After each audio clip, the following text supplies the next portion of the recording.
Hey everyone.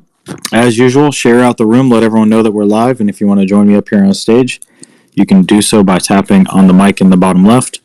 Gonna wait for some of my co-hosts to join me up here on stage, and then we will get started.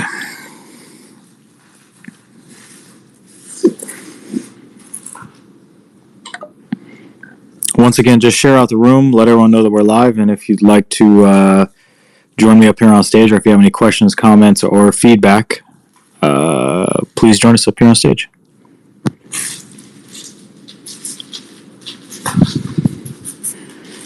Scott, what's going on? Hey, Josh, how are you? Another good Tuesday. Glad to be here. Yeah, great Tuesday. Bitcoin has turned around finally. Finally, I know. Alex might have called it. One of his previous ones, he said he thinks this might be right around the bottom. And I think he might be right.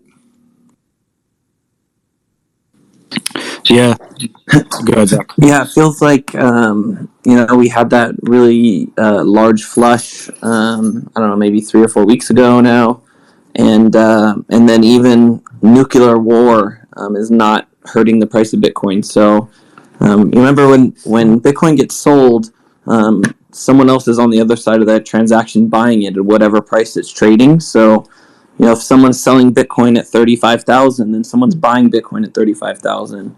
And eventually the sellers run out, and if Bitcoin continues to grow, there's going to be more buyers and sellers over time, and then we see it move up. So I think the sellers are well beyond exhausted now, and that's why we're not dipping any further. I also see a lot of institutions continue to buy Bitcoin. So I think a lot of the retail folks and the individuals may have gotten a little scared, but I think the corporates and the institutions are staying the course. Yeah, that's another dynamic here that hasn't existed in previous cycles, where I think companies are much less likely to sell due to market action, and they're going to hold and buy and trade on more fundamental things to their business. So at the end of the day, I think we're just going to continue to lock up more and more Bitcoin. It seemed like the geopolitical need for Bitcoin became extremely clear these last few weeks between Canada and Russia and Ukraine.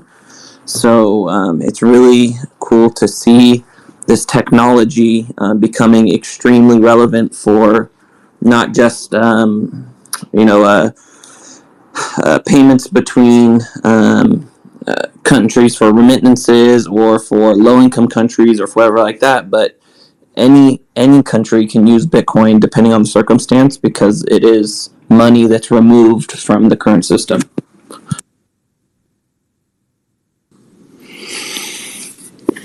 Guys, if you could share the room out, let everyone know that we're live, we'd greatly appreciate it. And if you'd like to join me up here on stage with myself and my co-hosts up here, we're happy to take any questions, comments, or feedback you have. Also, if you guys are waiting for Alex to come in, he'll be in here probably top of the hour, so take advantage of us in the meantime. Luke, what's going on? Good evening, team.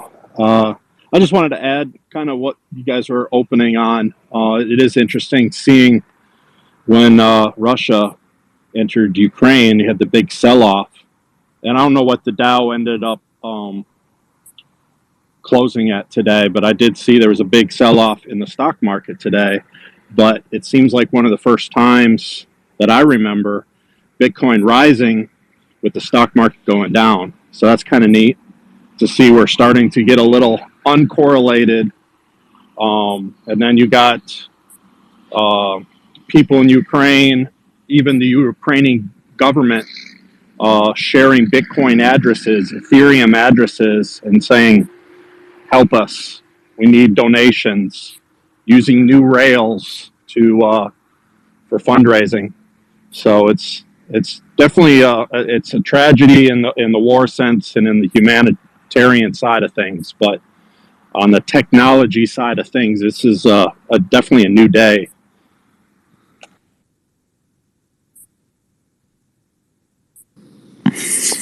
Yep, and I hope that the trend continues. Did you have any other questions or comments up here on stage, Luke? No, I just wanted to chime in on the feedback. Looking forward to the AMA. Hope everyone's having a good week. Scott, I got your reply in the DM dealing with that marketing idea for Celsius and CelsiusX. I actually emailed CelsiusX directly. So we'll see where that goes. Awesome. That's good to hear. Zach, are there any updates or anything that you want to go over? Yeah, I would say the biggest upcoming updates for cell token stuff is the introduction of token caps for gold and silver. We've nailed those down, and those should be going into effect the 8th, if not a day or two after. So this means that right now we have our platinum cap of 25,000 CEL. We'll get you platinum status no matter your account balance. And that's been a huge success. We've seen many new platinum holders come into play because of that and purchase those 25,000 CEL and then earn in CEL because of that. So, when you put these incentives for people, they tend to respond. So we're doing that. And then because it's been such a huge success, we're going to bring that same type of dynamic to gold and silver to really attract, give everybody a chance to do the same thing. So the thresholds will be 10,000 for gold and 1,000 for silver. And we're hoping to greatly expand the amount of silver users we have by meeting this 1,000 token threshold. You lock in silver status in the app, and that's going to get you higher swaps. That's going to get you higher rewards when you earn and sell, 15%. And the swaps, I think, double from where you're at today, 25,000 to 50,000. We've been working on some things with the credit card that will also employ the tier model. So that's still something that's going to come out probably at the later part of this year. But Josh and I are directly working on that, and we can't announce any details. But I just want to let the community know that we take the CEL token integration to all of our products very seriously. And every time we're seeing something new come out or in development, we're getting involved in having CEL token being integrated in that product. So we're thinking in CEL. We're always rewarding our CEL token holders as best we can. They funded the company from day one, and they're our biggest supporters. So I take that very seriously. I'm a CEL token holder. Josh, basically everyone in the company is a CEL token holder because we've gotten CEL rewards. And then the community holds a huge amount of CEL token, and again has been our largest and most loyal users, and have helped grow this company to what it is today. So that always has to be upfront and reminded to people that those are the ones that are helping us grow to what we're becoming today. And now this team of us is kind of reassuring that everything we do involves CEL and the tiered rewards. So that's been very, very fun to work on. We've made great progress so far. Would love to talk about the changes we've already made, and then these upcoming changes where you can lock in your silver tier at 1,000 tokens. I think this is going to bring a huge amount of accessibility and is going to create a ton of first-time token holders because it's a very achievable goal for many people. Also, if I can chime in as well, I want to make sure everyone remembers that starting on, I'm just going to read the tweet, all Celsius products and services will be down for scheduled maintenance beginning Wednesday, March 2nd at 1 p.m. UTC, which equates to about 8 a.m. Eastern Standard Time. And the maintenance period is expected to last up to 2 hours. Thank you for that, Scott. Guys, make sure you're sharing the room out. Let everyone know that we're live. And if you have any questions, comments, or feedback, just join us up here on stage. You can do that by tapping on the mic in the bottom left. Mateo, I believe you were up next on stage. Hi, guys. Yeah, so it's my question was exactly about this new minimum requirement of CEL token to unlock the tiers. So I called support during the week on the phone, and they told me that this was active starting this past Monday, starting yesterday. But again, I looked at myself and I still saw I don't know exactly from the app how I get to see what's my loyalty level, but I look at the base percentages. It seems like the rewards I'm getting are the base percentage, so it didn't kick in for me. So I was just trying to understand, is it really already live, or is it something that will go live soon? Because it seems, it shouldn't be live yet. We did bring the 25,000 platinum tier live. So if you go to my CEL in the page in the app, my CEL will tell you your loyalty status, and it'll show you for platinum it's either 25% CEL ratio or 25,000 CEL. And so if you're platinum, that's what it is. If not, it's still on a percentage only basis. And those are the changes that will go into effect for gold and silver. And then also bronze, we're removing the none tier and making bronze the bottom tier. I should have mentioned this. So if you don't have any CEL, you can still earn a 10% bonus for earning in CEL just to try it out. And that's what we really wanted to do, was make it easy for people to try. And then if you do like that, then you can upgrade to silver, you can upgrade to bronze, or upgrade to gold and platinum, and keep moving up the ladder there. But we're really hoping to encourage new people to try that earn and sell with no cost up front, right? And then you can just amplify those rewards by buying more tokens and moving up the ranks. So I believe in lowering the barrier to entry as much as possible. It's already difficult for some people to get a hold of CEL tokens in the first place. So being able to internationally or accredited US have 0 tokens and then just flip on the earn and sell, you'll automatically earn 10% higher rewards, and that'll be paid in CEL without any other requirements. So that's a huge, huge benefit, and I really encourage everybody to try that if they can, and take advantage of those higher rewards. You're getting 10% higher rewards on all of your assets for doing that. So check it out.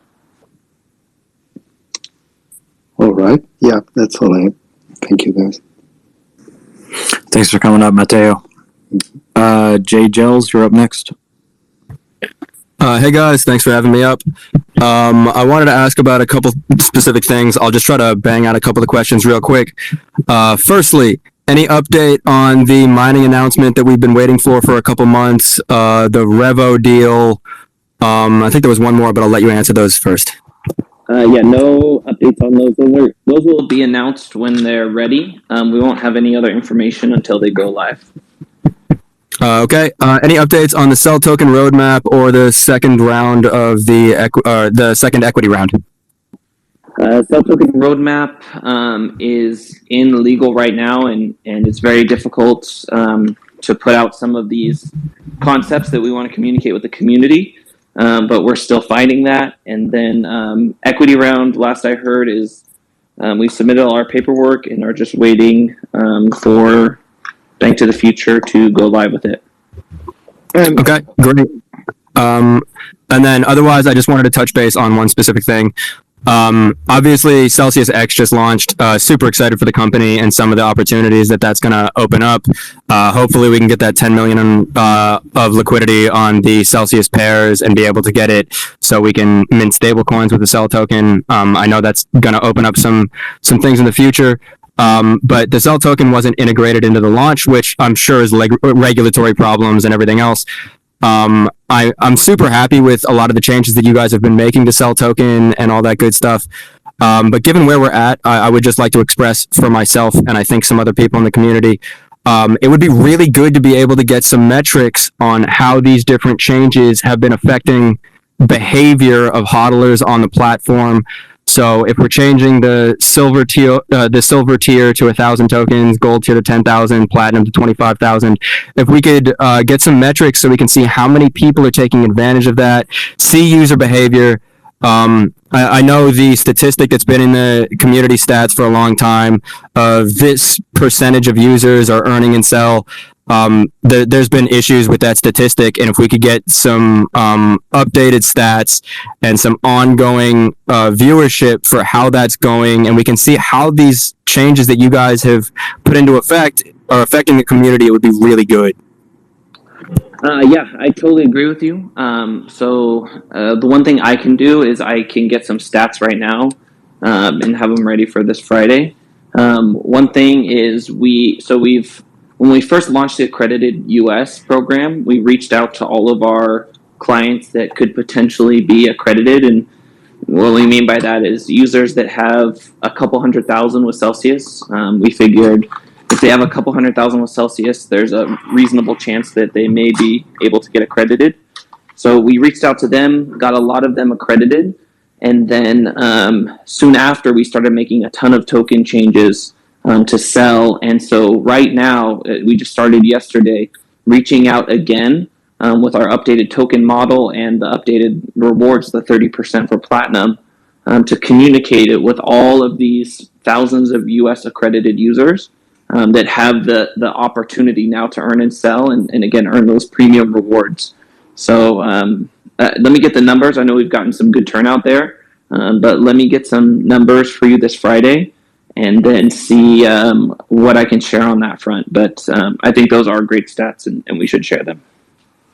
Yeah. Really, to add, Oh, go ahead, Otis. yeah, I just wanted to add, if anybody needs any help getting CEL token, they can DM me. And once again, I'm not a member of Celsius. I'm just a member of the community. So I'm more than willing to help my community members in order to get CEL. I'll walk you through the process. Just send me a DM and I'll help you as best as I can to get CEL token. For those people that are trying to get whether it's 1,000 or more or whatever you need help with. Thank you. Appreciate that, Otis. And Otis, I've talked to Otis and some of his colleagues for many hours about these things and drawn a lot of inspiration for him. So again, thank you, Otis, for contributing to the community in so many different ways. As I said, I'm here fighting the good fight. So I'm here. I believe in the company. So I'm here. Appreciate that, Otis. JJLs, did you have any other comments or questions? No, I think that covers it for me.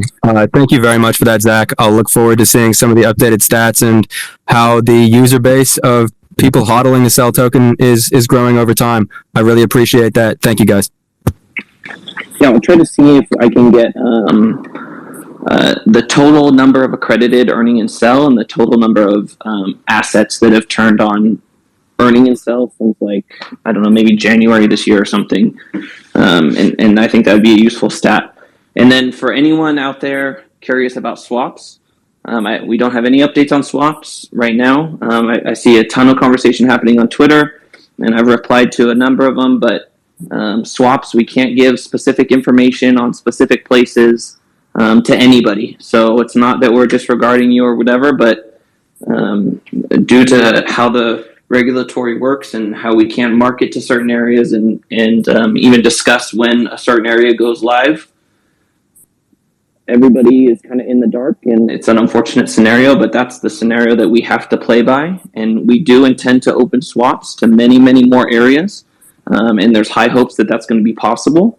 So it's good news on that front, but when it comes to specific locations, we literally can't give any more information. So just a PSA for everybody. Thanks for coming up, JJLs. Appreciate you being up here. Nick, you're up next. Hey, good evening, everybody.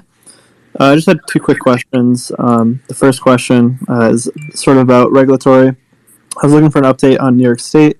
It's been a while since I've heard anything on that front.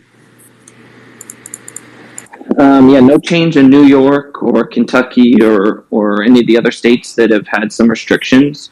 As everyone knows, there's a lot of action taking place in the regulatory front right now. So I'm hoping after all of this clarity comes to fruition, there's a much more structured and understandable path forward that we can operate in every state and provide, all of these services. So, just getting through this turbulent time is on the regulation front. And then once all this clarity comes out and everything gets decided and settled, we'll be able to know much better where we can operate and hopefully reopen many locations. Sounds good. It sounds like it's pretty up in the air right now as far as that goes. But if you were to guess, what's the timeline on when you might get some answers from regulatory bodies? Again, we can't play with timelines. We have no idea. It's really up to other people and not up to us right now. So we can't speak for them. Well, I can help you answer that. Pay attention to the SEC case against Ripple, and pay attention to what the SEC does, or when they finally decide to make the rules. We don't know when that is, but that is a timeline gauge for you. Understood. All right, my second question is involving CelsiusX, and pardon my ignorance on the subject, but I'm just getting started into DeFi, and I was wondering, I did a little DeFi liquidity pool mining last year, and it's turning into quite the nightmare for taxes. I was wondering if Celsius has any sort of plan to sort of work with quick swaps and provide a 1099 sort of document that would help with filing taxes at the end of the year. Yeah, I know that can be a huge issue for many people. If you're a Celsius user, you get 1099, but when you interact with a DeFi protocol, there is no 1099 because you're interacting with software, not a company. So that's one of the considerations that everyone needs to make when they're using DeFi is to track and record all those transactions and all those taxable events. It's with great power comes great responsibility. Those tools are very powerful and you can do a lot. But if you're going to work in the DeFi space, you have to take some of those downsides, and you can't get a 1099 from a decentralized protocol. It's the antithesis of what they are. Understood. All right, guys. Thanks for the help, and I appreciate it. I'm looking forward to the AMA with you guys, with Alex later. Yep. Thanks for coming up, Bitnick. Speaking of, Alex, welcome in, joining us early.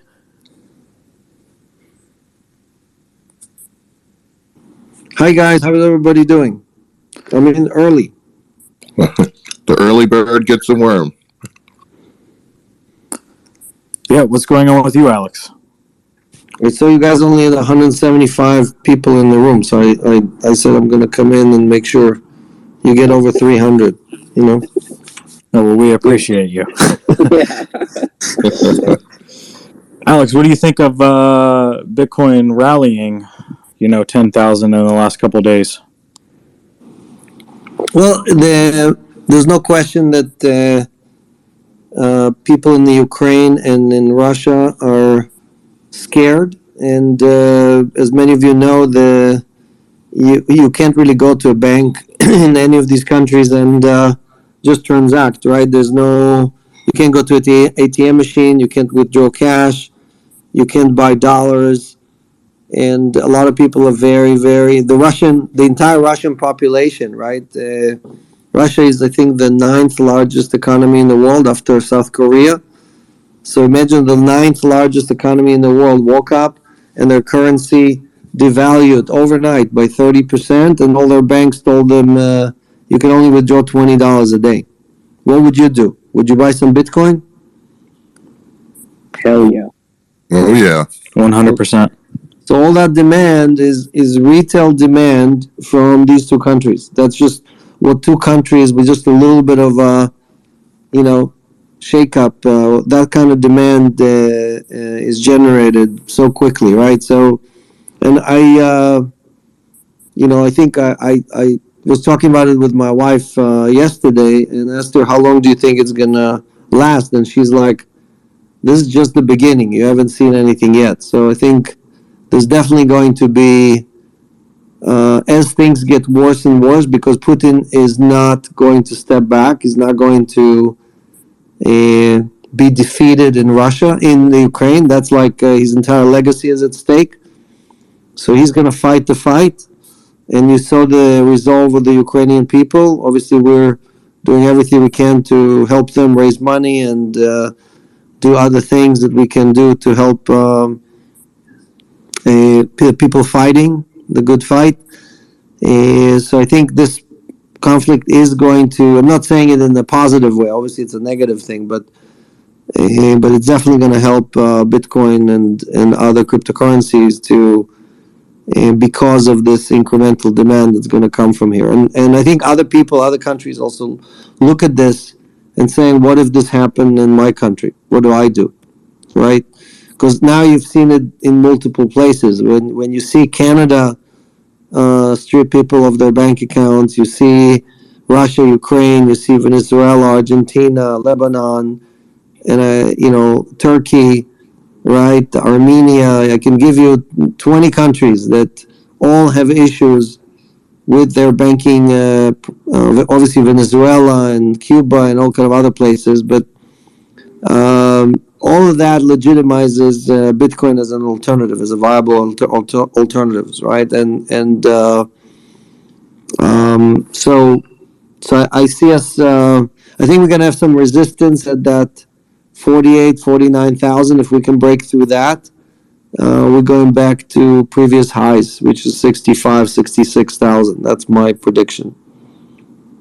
I called the bottom again. I was on Kitco News when Bitcoin was, I think, at 35,000, and on what do you call it? I was on the same morning. I was on Kitco News and on Crypto Banter, complaining to the guy on Crypto Banter that he only invites me when at the market bottoms. Yeah, and I think your reasoning behind that was also very sound. That Bitcoin had just collapsed a ton, and all of the sellers got flushed out, and then it recovered, and then this new set of news wasn't able to push prices lower because all the sellers had already gotten out. So I think your logic there was very, very accurate. Yeah, the leverage is definitely out, and this time we spiked back up also because of, look, future liquidations or leverage works both ways. It works when everybody's giddish and everybody thinks markets are going up. They get slammed by institutions, and you see Bitcoin drop $5,000 or $6,000. But the opposite is true as well. When everybody is bearish and everybody is betting that Bitcoin is going lower, and they're so confident that Bitcoin is going lower, and the index, the fear index is at 20 or 15 or 10. It went as low as 10, right? People pile on with leverage shorts, and the reverse works as well. Meaning, if there's just a little bit of buying, which is what happened in Ukraine and Russia, there wasn't that much buying, but just a little of buying is driving institutions and the big dogs to crush all of these shorts, which are mostly retail, which results in the spike up, right? So now we liquidated all the people who were short, not all the people who were long, right? This time around, right, in the last few days. So this fast move was triggered by Russia and Ukraine, but really accelerated by the liquidations. And people don't understand that this stuff works both ways. And this time it worked in our favor, obviously. Do you think what's going on geopolitically now maybe has changed the strategy of the Fed coming up here soon? Or do you think that they're still going to incrementally raise rates? Well, we'll see, right? I mean, I said that I don't, like I saw JP Morgan came up with a report still saying 9 hikes this year. I don't think we'll have more than 5. I don't think the Fed is basically gonna cancel all of their rate hikes. That's not an option. So the question is, are they gonna be happy at, like, let's say 1.5%, or are they gonna have to go higher to maybe 2 or 2.5%? That's really the big question for this year, and that has a lot to do with what happens between now and their next 2 meetings. Because again, if oil prices continue to go up, Russia is the 3rd largest producer in the world, and when you close down SWIFT transfers, that means no one can pay Russia for its oil. They're not going to ship oil if they can't receive payments. And we're talking about hundreds of billions of dollars here. This is not like little small payments. So if they're not on the SWIFT system and you can't pay them for the oil, they're going to stop shipping. If the 3rd largest producer in the world I think 11 million barrels a day or something like that, stops shipping, oil prices may be at $150, which is huge inflation on everything, because oil touches almost everything, right? So the Fed, there's good news and bad news, right? If oil prices don't go up, great. The Fed will have less. They're going to press the button fewer times. But if oil starts going through the roof, here the United States can't just step in and save the day. We're underinvested in our production capabilities, right? We forced all of the foreign companies to stop collaborating with Russian companies. You saw BP and Shell and Exxon and everybody else kind of walk away from any Russian projects they have.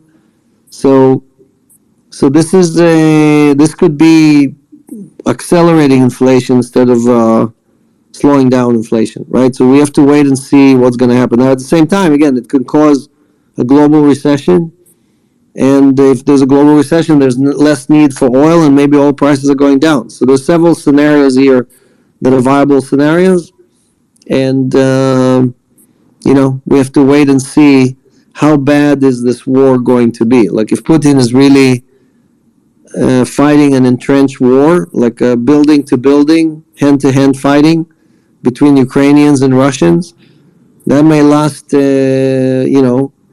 Again, it lasted a decade in Afghanistan. That's what happened there, right? Locals fought with the Russians for over a decade, and then at the end of the decade, the Russians left defeated, right?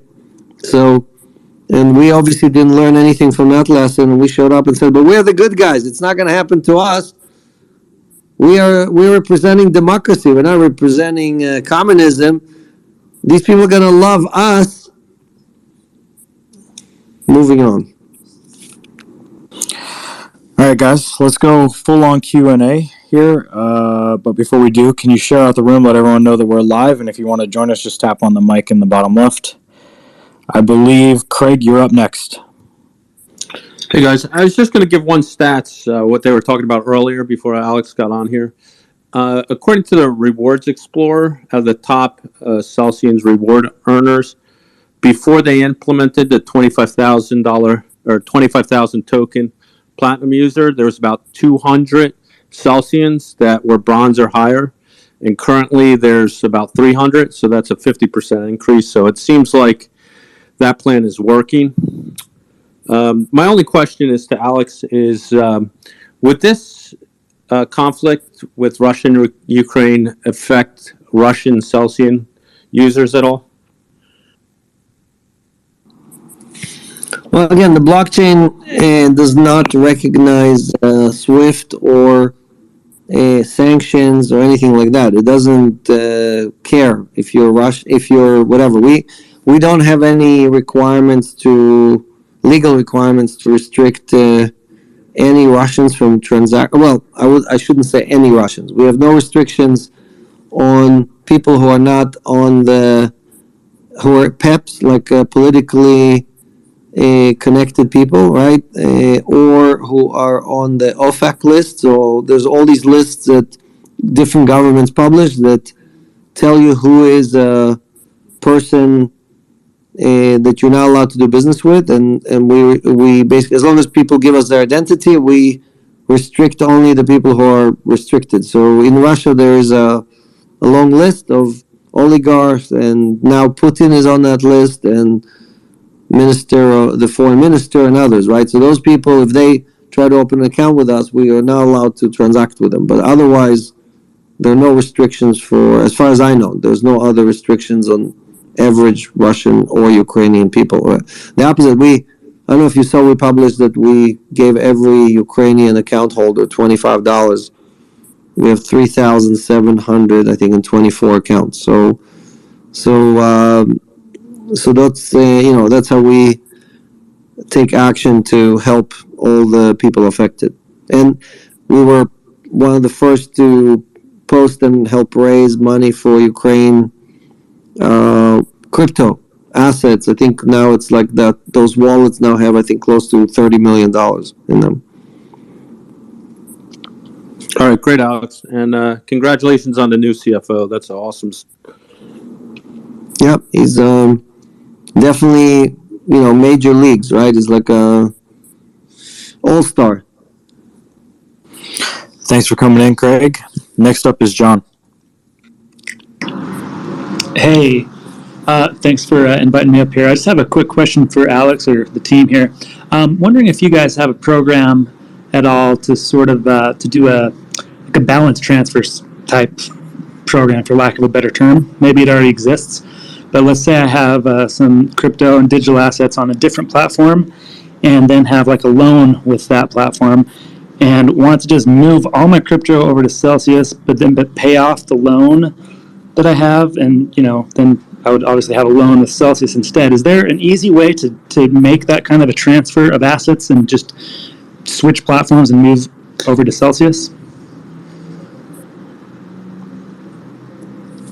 Yeah, so our lending team, loans at Celsius.network, can help you do it. You do have to do it in stages, meaning you have to move enough to Celsius, then take a loan, then pay off your old loan, then move the rest.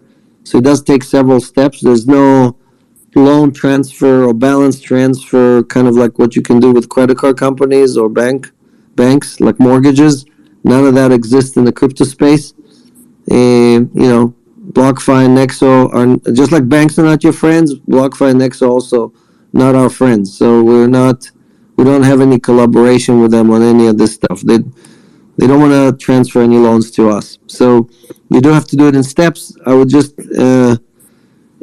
apply for a loan in your app or reach out to loans at Celsius.network. Okay, loans at Celsius.network. Yep. Is that right? Okay, thanks a lot. Appreciate it. Thanks for all you guys are doing. Sure, and if you detail to them your specifics, they'll tell you what the best plan is.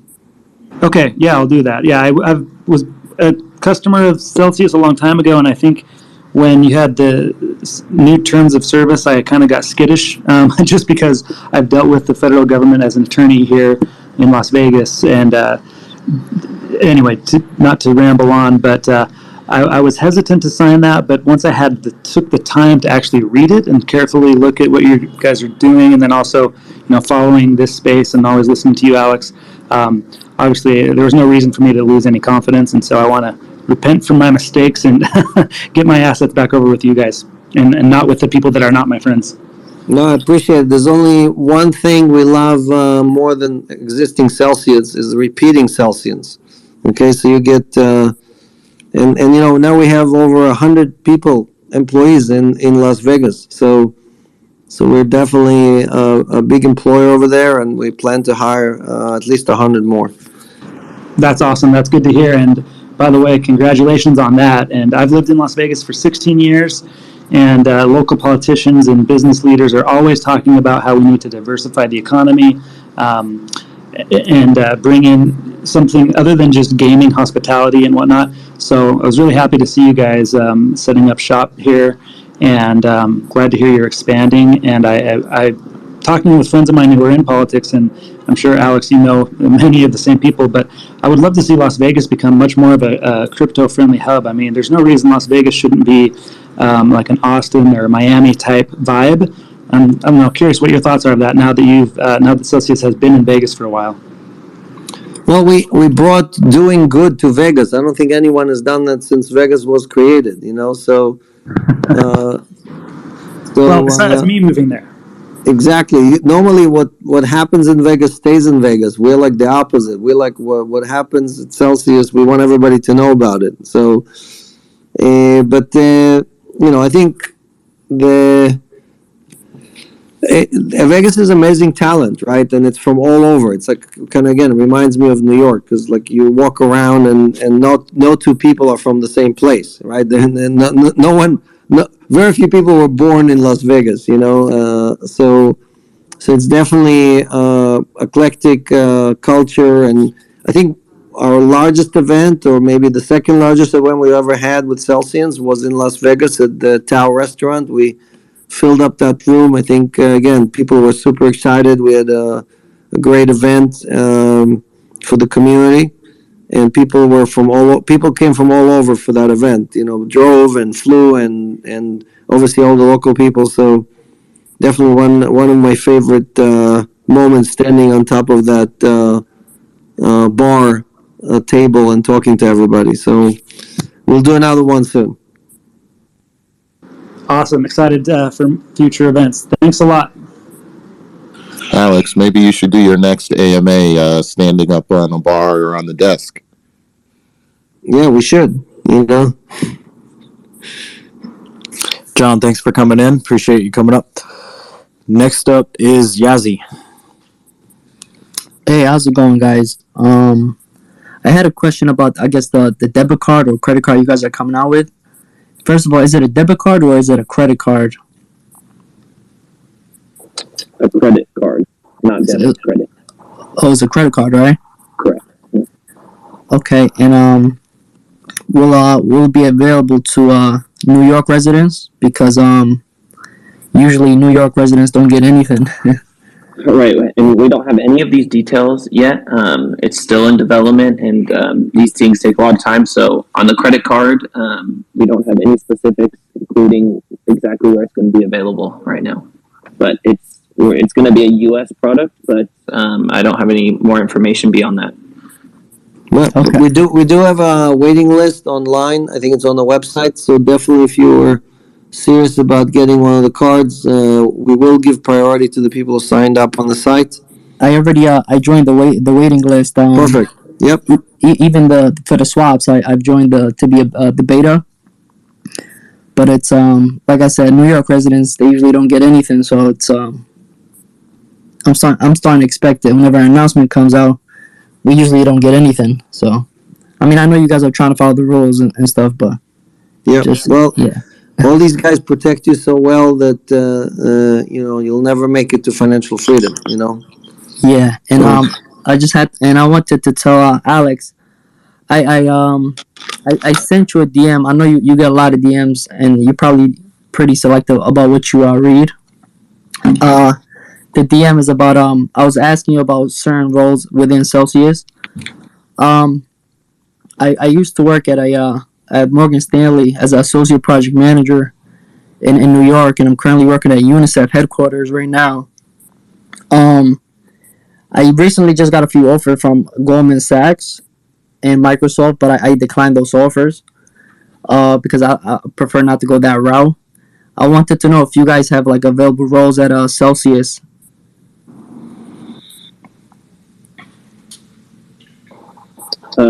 I would say so. I'd say you probably have the skills to work on the corporate and high net worth team from the sounds like your background. So if you could send me your information, Zach@Celsius.network, we can see if we can get you connected and interviewed.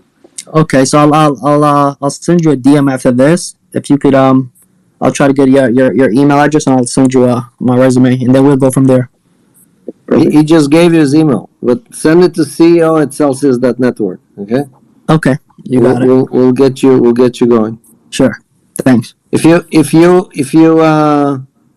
worked for a nonprofit and Morgan Stanley and you're crypto savvy, that's pretty much covers all the things you need to have to work for Celsius. Yeah, I'll send over my resume, and we could go from there. If you guys see a fit, we'll go to the next step. Yazzie, thanks for coming in.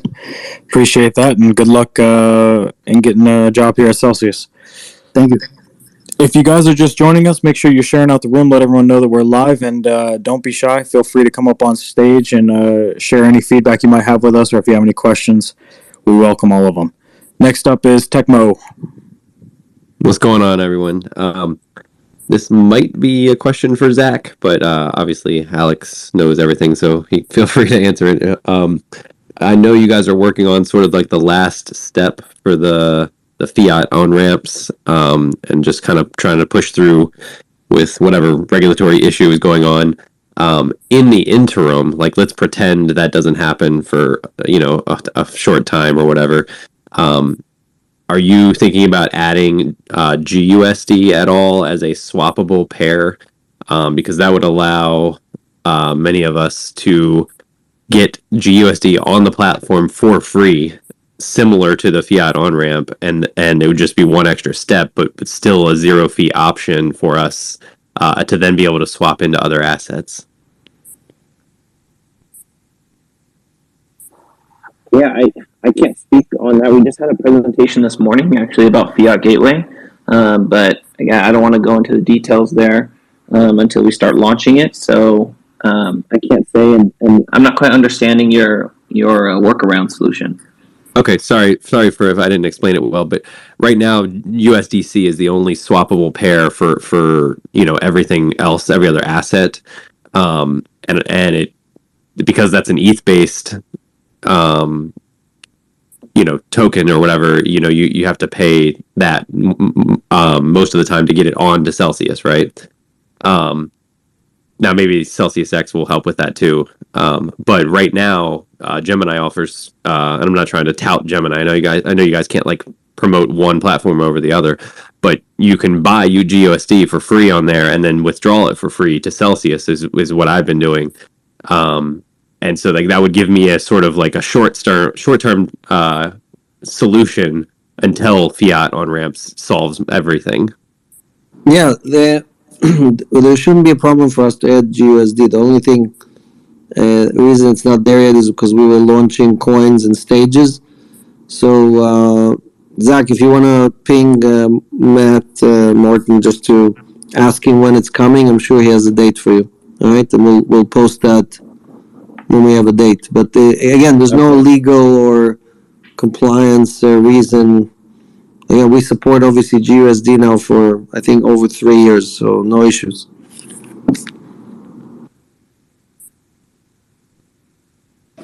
Techmo, did that answer all your questions? Yes, sir. Yep, I appreciate it, and I didn't think it would be a real big issue. It's already on the platform, so it's just a matter of adding it as a pair. So that would be great. So I appreciate it. Yep, thanks for coming up, Techmo. We Are One, you're up next.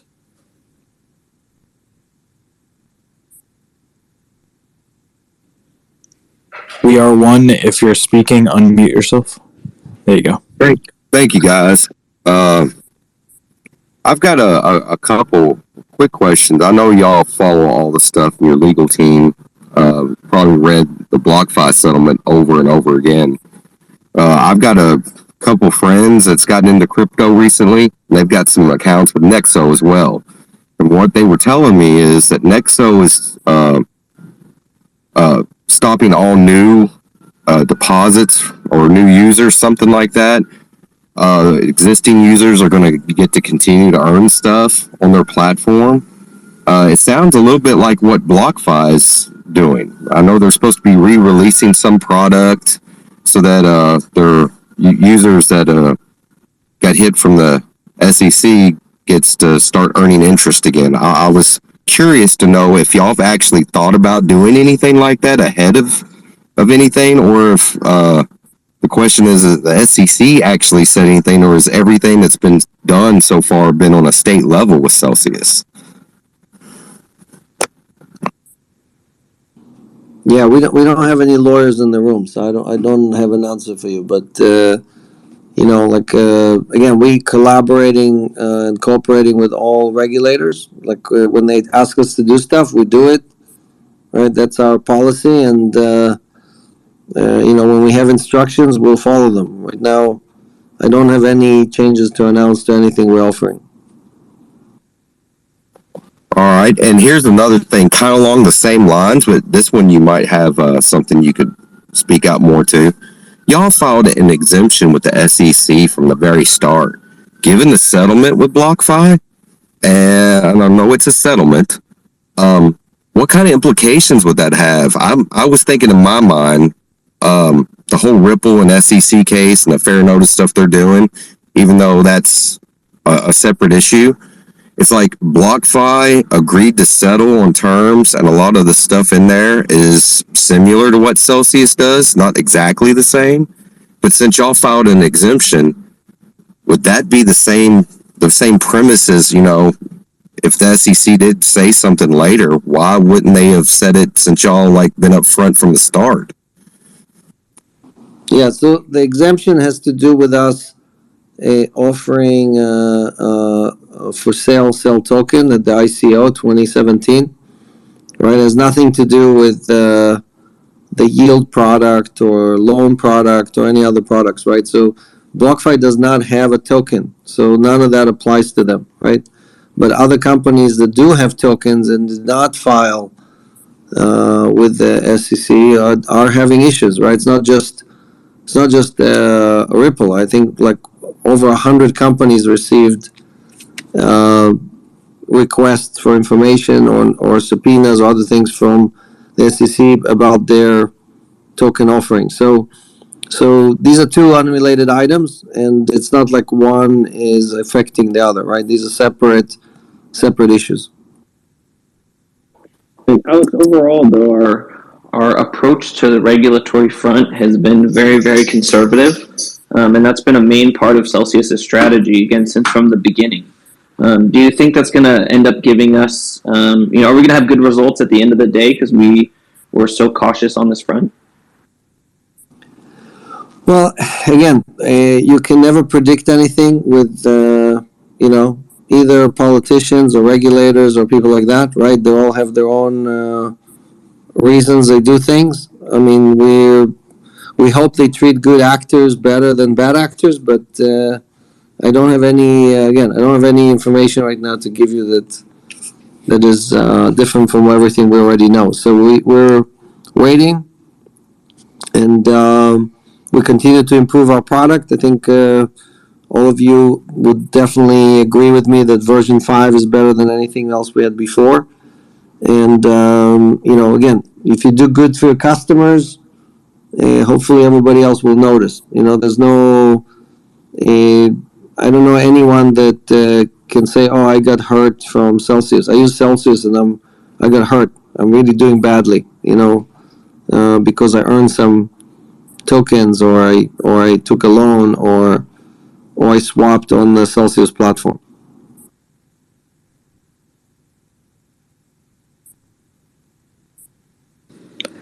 Thank you, everybody. Yep. Did that conclude your questions up here? Yeah, the other one actually y'all have answered in the past, and I was just thinking about it while I was listening to Alex answer. So, yeah, I appreciate everything y'all do. Keep up the work, guys. Yep, thanks for joining us up here. Dopeness, what's going on? Hey guys, I just wanted to say I noticed Alex had a Twitter Blue NFT confirmation that he has that NFT minted on the Ethereum blockchain. So I'm going to clap for that. It's amazing. As I look at the crowd, I've been attending these AMAs now for several months, and I see more and more PFP pictures. So who knows what that picture is of, because people will think I crowned myself. Who knows what this image is from? That was from CoinDesk last year in the top 100. Zach, you're like my wife. I ask my kids a question and she answers. I'm like, Chrissy, this is not for you, Chrissy. It's for the kids. They're supposed to answer. That's amazing. So what was the answer again? So from the CoinDesk top 100 or Cointelegraph top 100 last year. Right, so they prepared it. We didn't do it, right? That's cool. But it is minted on the blockchain, and for what it's worth, I wrapped some ETH and I, for good luck, put a bid in for 0.18 ETH. Hopefully you accept and I can own it. So two things I just wanted to make a comment. First off, I just wanted to say thank you for being so kind with what's going on overseas, with Ukraine and what you're doing. I think it shows, obviously, what you're doing for the community in general with Celsius is just incredible. But also to be helping what's going on in Ukraine, I think that speaks louder as far as your character and how you view it all. And you actually said something the other day, which I just wanted to echo, was, you have so much Bitcoin and you could build so much wealth, but at this point in your life, you're really not thinking about that. People aren't going to be like, I wish I made more money and all of that. I think you've come to a point of your life where you're actually giving back, and you're building a great community, and I see it. So I just wanted to put that out there. And as they say in the Web3 community, give you your flowers. But my question is, with the Well, before you ask a question, because I think it's important we talk about this. We most of us Americans, right? We live in this country. We assume that freedom is something that just comes in the water, right? We just drink it and it's in us. But this fight in the Ukraine is fight for our freedom, right? That's where the border is today between freedom and tyranny. It's right there on the line of Kiev, on the line of Lvov, all these cities where people in their teens, right, or in their 20s are deciding instead of fleeing the country to stand and fight for your freedom. Because if that country falls, who's the next country, right? This is what Putin is doing in the Ukraine is exactly what Hitler did in Germany, right? When he basically conquered Austria and said, hey, there's a lot of German people in Austria. I'm just going to walk in and take it over. And then 20 other countries followed, right? So it's important that all of us understand, yes, I'm supporting Ukraine. I was born in the Ukraine and, I'm trying to do everything for those people. But this is not a fight. We're not helping the Ukrainian people. We're fighting over freedom all over the world. We're standing for freedom all over the world. And again, Bitcoin stands for freedom. Decentralization stands for freedom. There's nothing like this, right? All of us have to basically make a stance and pick and vote. Who do we stand for, right? And some of us, I don't know if you guys know, but there were reporters on the border between Ukraine and Poland, and only women and children are allowed out of the Ukraine. And then they saw all these people coming from Poland to the Ukraine, men. And they're like, start interviewing these people. And like many of them were Americans, just coming to fight. This is not organized stuff. This is not like the U.S. sending military. These are people who left their cities in the United States and decided to just come to the Ukraine and fight the fight. Right? And they're not, no one is talking about them. No one is putting them on the papers. But that's a fight for freedom. That's all of us.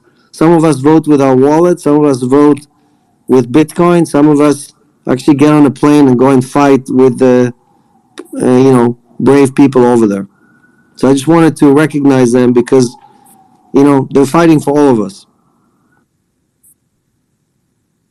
That was beautiful.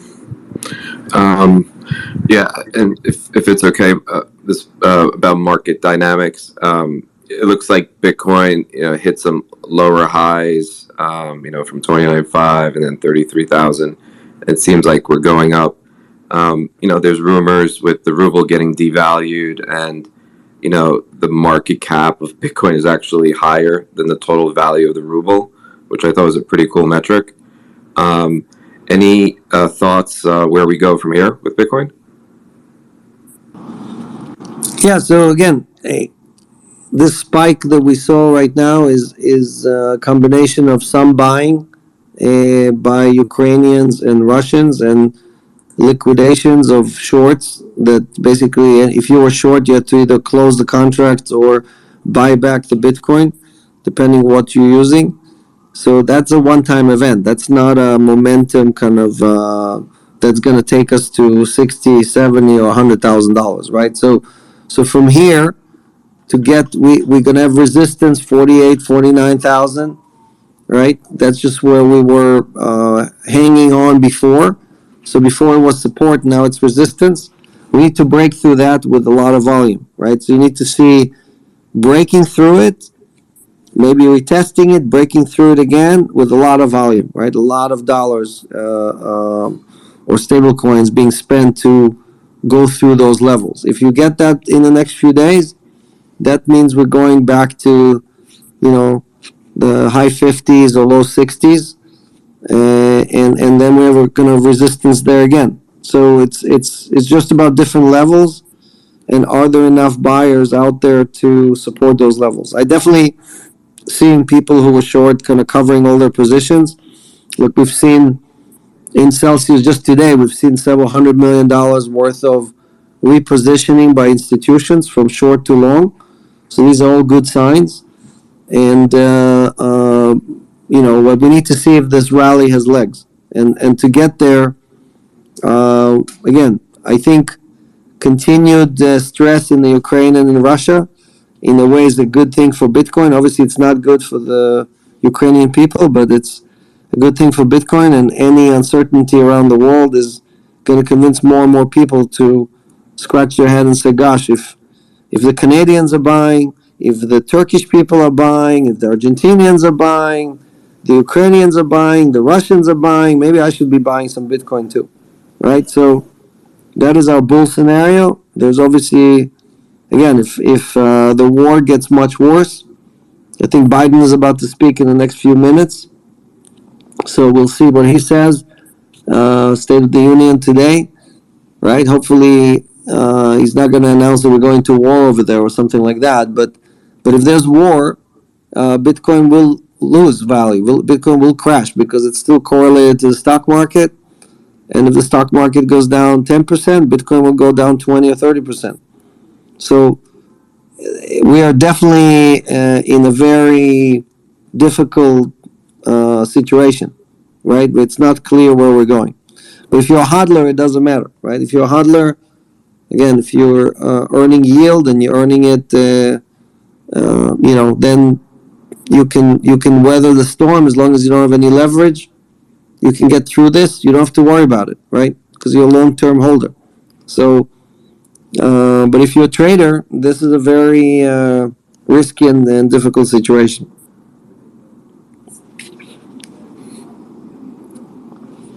And we're less than 300 people, so please share. Please, let other people know. This is where they can get one of the best places to get information about crypto and dad jokes. And let's try to get over 400 if we can tonight. Definitely the best source for dad jokes. Dopeness, did you conclude your thoughts up here? I'll just agree with you, Josh. Best dad jokes as well. Of course. Thank you. Yeah. I'll help. Otis, I see you up here on stage. You hanging out, or did you have any questions? No questions for me. I'm just hanging out. You can put me down if you need space. Thank you. Okay, cool. Rob, you're up next. Yeah, just a quick comment on what was just discussed. I think that you're absolutely right, Alex. I think this is going to go on longer than people think because, as you mentioned, this is about legacy. And I think men fight hardest for their legacies and are less likely to compromise on their legacies. Money is great, money and other motivations, but when it comes to legacy, I think that's where, you're going to see people dig in. My question was about CelsiusX. You, Carl, Zach, and Josh X did a great job last Friday of adding more color to CelsiusX for all of us. I think the flow charts on the AMA were great. I think the fog or the clouds are starting to part and the sun is shining through, and I'm starting to understand a little bit more about the grand vision here. And I finally understand why the deepest ocean of liquidity is going to be so critical in the future and is probably going to determine the winners in this space. I think that this will benefit, as you said, both the normal or usual Celsius user that doesn't wish to stray into the DeFi badlands, and also those that are a little braver that want to dabble in DeFi. My question is whether you feel the regulators, this will garner unfavorable attention from the regulators, because right now we are the conservative in the area, in the space. We are following the rules and doing everything right. By letting customers stray into this area, do you feel that it could bring unfavorable regulatory attention?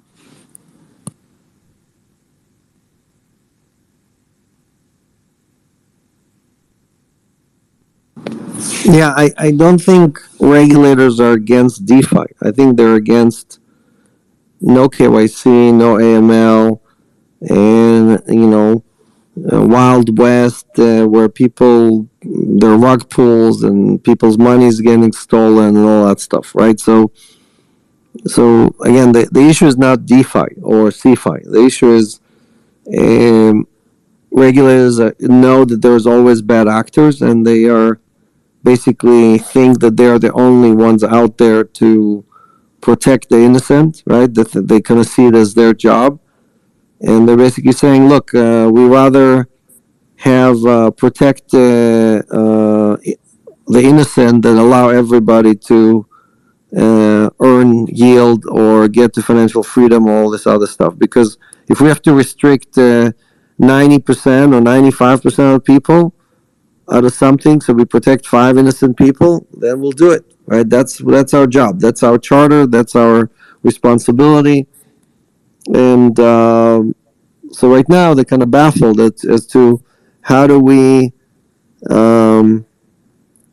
do something about DeFi, right? And frankly, there aren't that many good options for them, right? So Celsius is providing a bridge that is actually better for regulators, meaning you can only come to Celsius and use these tools if you're doing KYC. You cannot use it without KYC. So if I'm a regulator and I'm saying, wow, Celsius is halfway there versus other people who are doing it completely in the dark, then I like what Celsius is doing. I'm not, compared to what DAOs are doing or compared to what Aave or Compound or anyone else or Uniswap is doing, right? If Celsius is, kind of not providing permission to people on the OFAC list or on who are PEPs or whatever, then of course I prefer to empower what Celsius does rather than what DeFi platform do. So we're not nothing we're doing is making regulators look at us more harshly than what already exists. The opposite, we're providing a solution to a problem, and again, the company with the most liquidity is the one who wins. And here we plan to be the guys with the most liquidity. And if we have the most liquidity and everybody's using us to enter this ocean, then the regulators win as well, because we have the right on ramps and off ramps that they hopefully will approve. So that's the plan, and no one else has this plan. I don't know anyone else that offers anything like Celsius, and no one that has 20 billion of liquidity to put behind all of these things that we're building. So in the real world, in TradFi, the Federal Reserve is the ocean of liquidity, right? All the banks, all the financial institutions run to the Fed anytime there's a problem to make sure that they are in good shape or they can get the liquidity they need and everything else. And basically, if we get enough capital from our community, we plan to serve that function, right? And here, the beneficiaries are the people. When the Fed prints money, who is the beneficiary? Right? Who benefited from the Fed printing $10 trillion? How much did you guys get from the Fed? Corporation. Exactly. It's a corporation. It's the government itself. It's everybody besides we, the people. We got diluted. Our dollars got diluted by 40% in the last 2 years. That's how much extra dollars were printed. New dollars printed in the last 2 years. 40% of all the dollars ever existed in the last 2 years. Did your salary go up by 40%? Did the Fed send you 40% of all the dollars you own? Because that's what they did to everybody else. So again, you have to understand who is acting in your best interest and who's building stuff for you versus who's building stuff for themselves.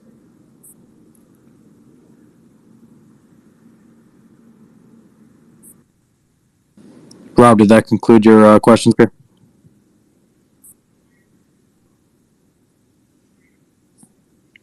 Rob, you there? All right. Well, maybe he was fed up, so he left. All right. Well, moving on to the next person, Araceli. Hey guys, I hope everyone is doing well. It's always a pleasure speaking with the team and with you, Alex. You know, I gotta say, I have learned so much during this Twitter Spaces, way more than I ever learned in school. Thank you so much for all the information you share with us. I just wanted to share a little story that happened to me this past weekend.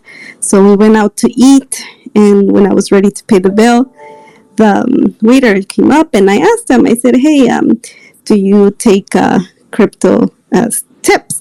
And he's like, "Well, no one has ever, offered." He goes, how do you send it to me? And he got all excited about it. And I said, "Well, there's this platform called Celsius, and they have CelPay.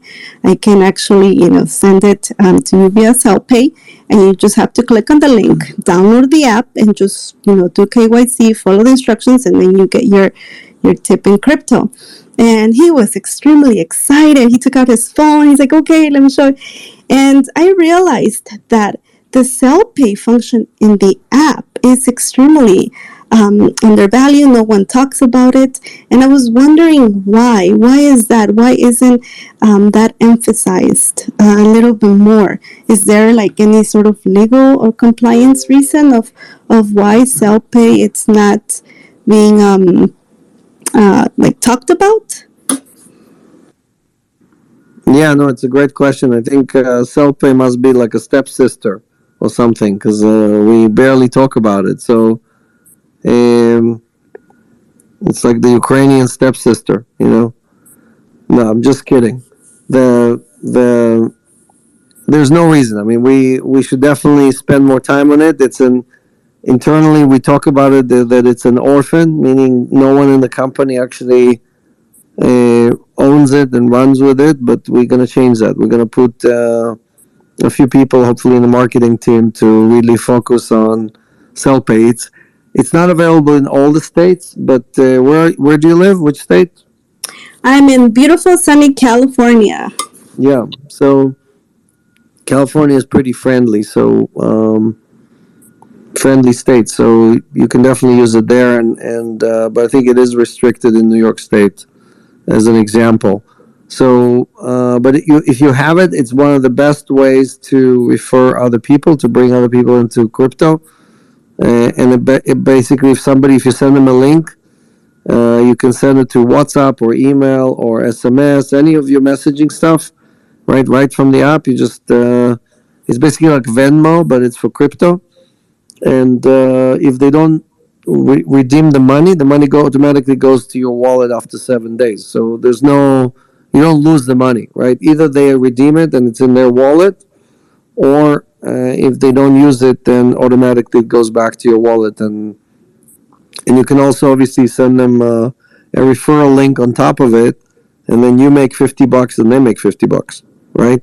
So definitely a win-win for everybody. So definitely use CelPay, and it is my favorite sister,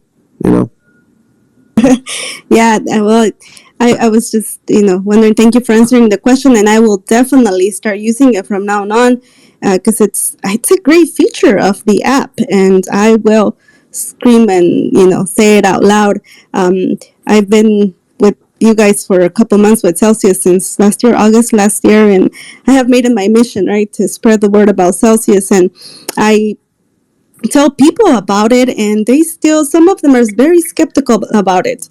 I asked them to come and join here, and that they have direct contact with the CEO, and they just look at me and they're like, "You're crazy." But still, they don't even come in here. So it's like, okay, well, it's their loss. What am I going to do? I'm just going to go with the people that are listening to me, and whoever listens, great, and whoever doesn't, I'll be here in the future for them if they want to come back. But once again, Alex, thanks for everything you do. I truly appreciate it. I can't not thank you enough of how you have changed our life, and especially my savings. Thank you, and I wish you all a wonderful afternoon. No, thank you. Thanks for being a Celsian and joining us. I think you're a regular every week. So thank you. Yes, sir. Araceli, just to add one point, I'm pretty sure I'm correct on this. CellPay is not available. I mean, sorry, you can't use Celsius, the Cell token with CellPay in the US. I'm pretty sure I'm correct. Alex can correct me if I'm wrong, though. Yeah, normally you send either Bitcoin or stable coins. So it shows you which coins you can send. I don't think it offers you to send. You can send Cell token or outside the United States. I just wanted her to be aware of it. Next time if she's trying to send, Cell token, she doesn't see it and she doesn't understand what's going on. So I just wanted her to be aware of it. Just in the US, though. Yes, thank you, Otis. I wish all of you would have seen the waiter's face and his reaction, how excited he was. So I do, whoever has access to this and ever gets an opportunity, do it. It's just that I cannot share with you guys the feeling that I had. Is like he was just so excited about receiving crypto as his tip. So I really encourage many of you to do such thing. It's a great feeling. All right, Sally, thanks for joining us up here as usual. Nutter Bear, you're up next. Yeah, in addition to the CELPAY idea, I really like it. It's a good way of thinking, and definitely to get more people on board of Celsius as well. But Alex kind of answered my question, but the referral code is not integrated when you send them a CELPAY link and they don't have Celsius, right? No, you have to cut and paste the number. Oh, okay. So I think if that will be integrated, it will be a lot easier to use and miss out that step. It will be more mass adoption for CELPAY, I think. Other than that, I'm kind of wanting to make a spreadsheet of cell utility, but I'm waiting till March when we get more clarity on the total yield being burned. Is there something more you can tell me about, like how the burn takes place? I'm not very technical, but does the burn take place in smart contract, or is it calculated manually and burned manually? Well, the burn is it changes every week, so it depends on the total amount paid in Cell. And basically, whatever that amount is, we usually buy 10% extra. So if let's say it's 100,000 Cell tokens, then we'll buy 110,000, and we give 100,000 to the community in their wallets, and then we take 10,000, the extra 10,000, and we go to the smart contract, the same smart contract we use to mint the Cell token. And there's a burn instruction in there. It's part of the smart contract. It's been there since the beginning. And basically, it just, it burns or it eliminates 10,000 tokens out of the contract permanently. It's an irreversible burn, right? So since the number changes every week, it's not an automated function. It's a manual function that one of our engineers performs each burn every Friday. Okay, and in conjunction to the burn, is it like if 2/3 of the total supply is burned, then it stops, or does it actually keep continuing to burn? Yeah, so I don't think announced yet when it stops, but there's going to be a level at which the burn stops. Okay, cool. So I got one last question. I did sign up for swaps. I don't have it yet, but if I understand correctly, I will get an email from support of Celsius if I didn't fill in all my personal details, right? Because I'm from the Netherlands, and I've heard some people from the Netherlands already activated. And I think I got everything filled up, but don't have swaps yet, so I'm patiently waiting. Yeah, so the team is activating thousands of people every week, and if all of your stuff is correct, they'll just activate you again. you have the swap button. You just either say you see that it's active or it's not active, and if there's anything missing, then they'll just message you and tell you what's missing, and you can fill their missing info, and then they'll activate you. Okay, cool. So I have one last question. What's your main motive? What makes you work so much, Alex? What's the intrinsic value that keeps shifting you forward, keep making you push? Well, again, I know it's hard to believe, but doing good is gives you both satisfaction and gives you a reason to live. That's basically most of us are looking for a reason. Why are we on this earth, right? What is our purpose? What is our destiny or mission? Why were we put on this earth, right? And if you're lucky enough to find one of those reasons, then you feel like, again, you're lucky that you've been given this opportunity. In my case, it's an opportunity to help other people, right? I can go and touch people all over the world and help them, even though I don't have to travel anywhere, and I don't have to, well, I do travel and I do meet people, but I'm saying I can influence or help millions of people by just giving them this formula that I think works very well and continue to work very well. And that is something that's, I don't take lightly. I mean, I think it's definitely, I'm very lucky that I'm in this position, and it definitely gives me a lot of satisfaction. It gives me purpose, right? And when you have purpose, I think it prolongs your life. It makes you have better relationships. It makes you happy. So these are all things we're all looking for, and most of us think you achieve that when you make a lot of money. But I know a lot of people that have a lot of money that are not happy. So I can tell all of you, I definitely found happiness, and I'm trying to hold on to it, right? And this is how I hold on to it. Yeah, it's beautiful to hear. Definitely. I hope I will see you in June when the Celsius meetup in the Netherlands is, and I will thank you personally. I will bring my brother as well. He's also a Celsian. So thank you, Alex, for everything you've done. Yeah, we're gonna have a big meetup there. So let's get it started, get it organized. And it's also coinciding with a very large conference, so we're gonna have a lot of people coming from all over the world. So we need a big venue. So if you have any recommendation, let's try to get 1,000 Celsians in the room, okay? In the Netherlands. Sounds awesome. Can't wait. Thanks for coming up, Nederber. Gabriel, you're up next. Hey, Alex and team. Nice to meet you guys over Twitter. I think the last speaker might have kind of gotten to this. I'm a Georgia resident, and I applied for the swap functionality maybe months ago. I'm just wondering, I know it says to wait. I'm just trying to figure out, is there a timeline where I can reasonably expect to get access to this?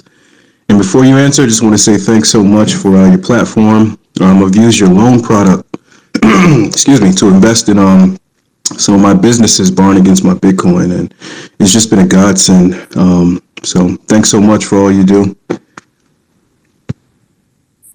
Yep, thanks. I don't know about Georgia. Do you guys know Zach or Josh or Scott?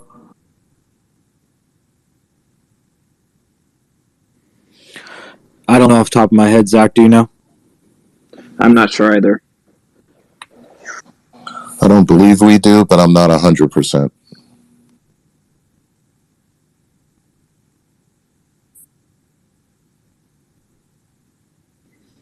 Gabriel, did you have any other questions while you're up here on stage? Nope, that was it. Thanks for joining us up here on stage. I think it's the first time you've been up here. Yep, first time. Thanks, guys. Next up is Anonymous. Hi, thank you. This is a question about the war. If Putin won't back down from the Ukraine,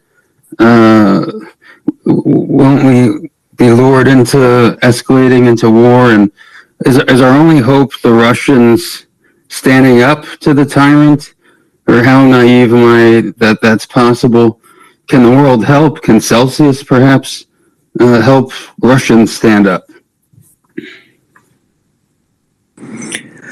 Well, we don't get involved in politics. We already have a pretty big fight with banks. I think that's a that's a pretty big. We already have a big target on our head, right on our back. Again, I think either he takes over Kiev very quickly, and meaning in the next few days, and just installs one of his puppet leaders, which again, I don't think that's gonna kill the resistance. We've seen that in 2014 when Putin did have one of his cronies run the country, and the people managed to kick them out, right? Kick out the leader and create a revolution, and so I don't see any reason why it's not going to happen again. If he does not make it to Kiev in the next few days, meaning that the resistance is fierce, then things are going to escalate. Meaning he's going to start killing people ruthlessly because he's not going to step back, and he's not going to just sit there with the stalemate. So I'm really worried about the humanitarian impact or damage of him. If the resistance is severe, right? I mean, I think the West has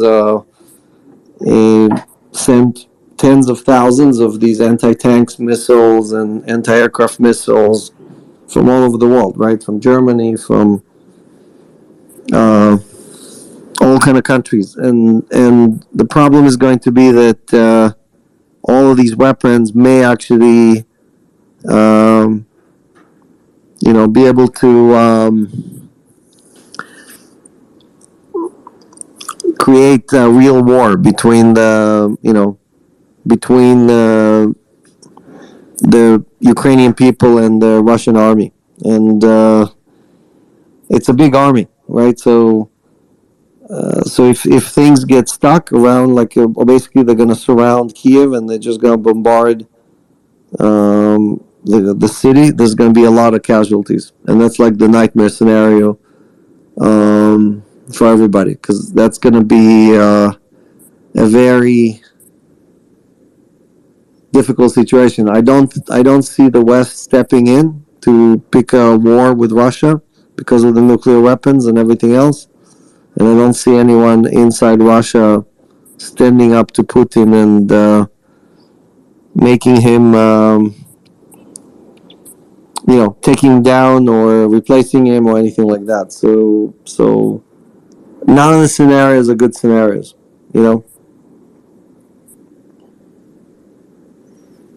Got it. Yeah. Well, thanks for your words on freedom earlier, and thank you. All right. Bye-bye.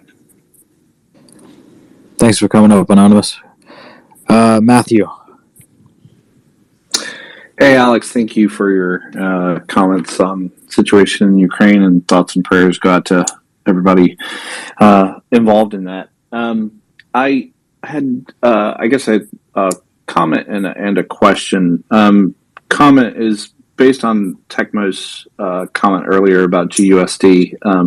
One thing I was just going to add to that it really would be helpful, and even if it was just allowing GUSD to swap to USDC as the only available swap for GUSD, it would make it easier to on-ramp. And thinking of it this way, every fee we save to get funds onto the platform as more we put on the platform. So just to add to that comment from Tecmo on that. The question I had was, with inflation, with the Fed likely to raise rates here in the next number of days and over the course of the year, how do you see that impacting with rising interest rates across the board everywhere else? Do you see that impacting or raising crypto rates, or are things so different that it could have a negative impact on crypto burn rates? Yeah, crypto rates go up and down based on volatility and demand for loans. So it's not really related to in any way to like the yield or the Fed rate or anything like that. So, if the volatility increases, then the rates are going to go up. And if the volatility if you see prices of Bitcoin go sideways for a long time, then rates probably are going down. And we constantly change the rates on different tokens and coins. Again, for us to raise rates, most of it has to be from new lines of business. So we're working on, for example, CelsiusX. It should start consuming coins as people wrap more and more coins, right? And that creates more and more demand. So that should be pushing rates up. So as we add more functionality, those things will create more demand for all these different assets. We're also adding different coins. So, I think we promised to have about 100 by the end of the year. 100 different top coins and tokens. So that's obviously also going to help, because people will be able to swap from one to another, or earn, or do different things, take loans, and institutions will have a broader variety of things to choose from. Great, thanks. That explanation helped. Matthew, did that conclude your thoughts? Yeah, that was it. Thanks. Keep up the Awesome. great work. Yep, thanks for joining us up here on stage. DJ Satoshi. Hey, good evening. Thank you for taking my question. Alex, I'm wondering what your opinion is on everything going on with Russia and Ukraine. I remember hearing in the news that they both legalized or did something to legalize Bitcoin. So I'm wondering if they kind of did that strategically, and also if you think that once news breaks that they own Bitcoin, like as a nation state, what that could do to Bitcoin, and just your thoughts overall on the ownership of governments owning Bitcoin. Thank you. Yes, so I published on Twitter an address that is a verified address by the Ukrainian, I think it's the foreign ministry. And so we know that they have at least 20-something million, maybe close to 30 million worth of Bitcoin and Ethereum and other tokens. So that's, confirmed. And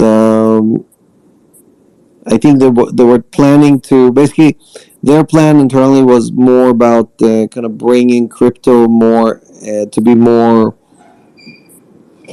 to enable more economic activity or development or R&D in the Ukraine to create jobs and income.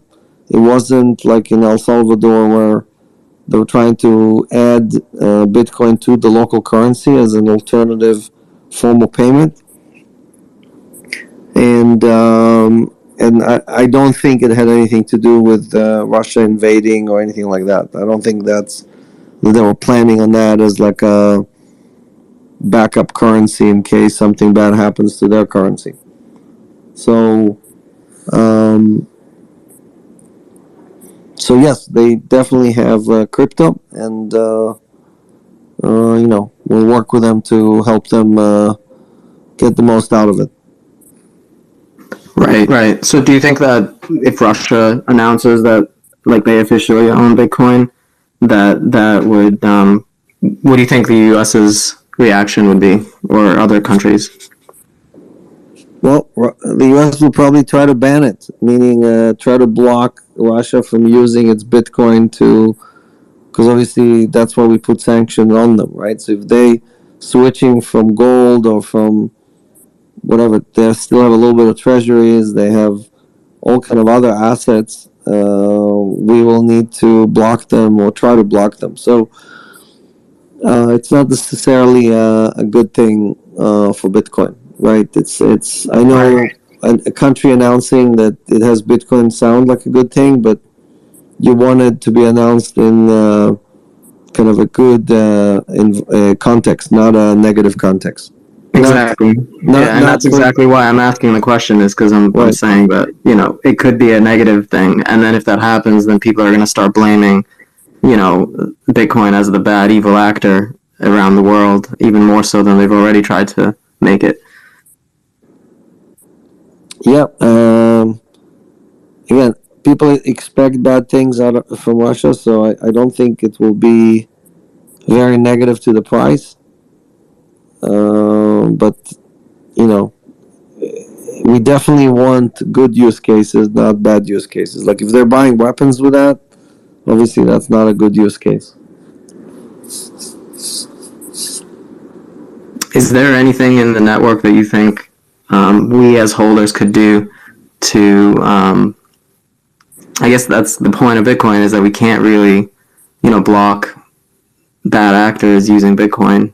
There's really nothing we can do to suppress their bad actions with it, right? There's always things we can do. So,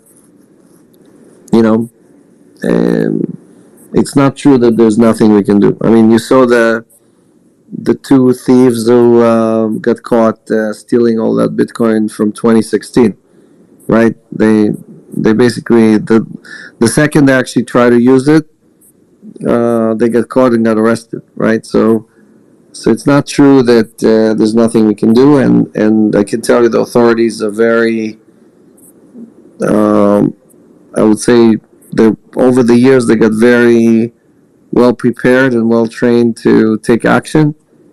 So it's just a question of what, we've seen the FBI seize Bitcoin, we've seen other authorities freeze certain transactions or block certain transactions. So it's not true that there's nothing we can do. That's good. Thank you. And I really appreciate everything you're doing and how vocal you are, and also the team you're building around you. Everyone, all the Celsius team that I've interacted with so far has been extremely professional and kind, and also putting forth the same message as you. So thank you guys all very much. It's not me. It's the Celsius mission. Believe me, they're here for the mission.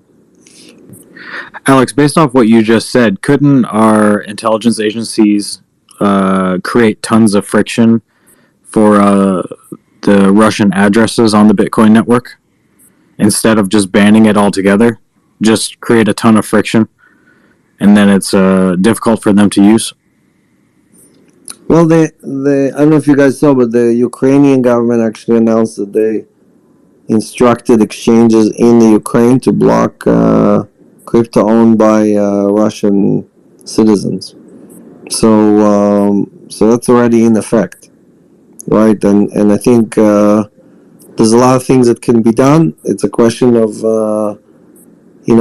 like again, you can't do it without legal direction. So like it has to be either a directive issued by a government or by a court or by something like that, and then action can be taken. It's not like Celsius can decide, oh, we think it's a good thing and we're gonna do ABC. That's not possible, right? We can only follow directive from a government or a judge. Gotcha, understood. Thank you for coming up, DJ Satoshi. Smokey, you're up next.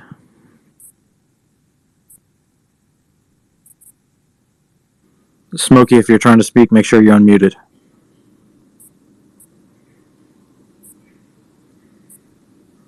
All right, I'm going to move on to Santos.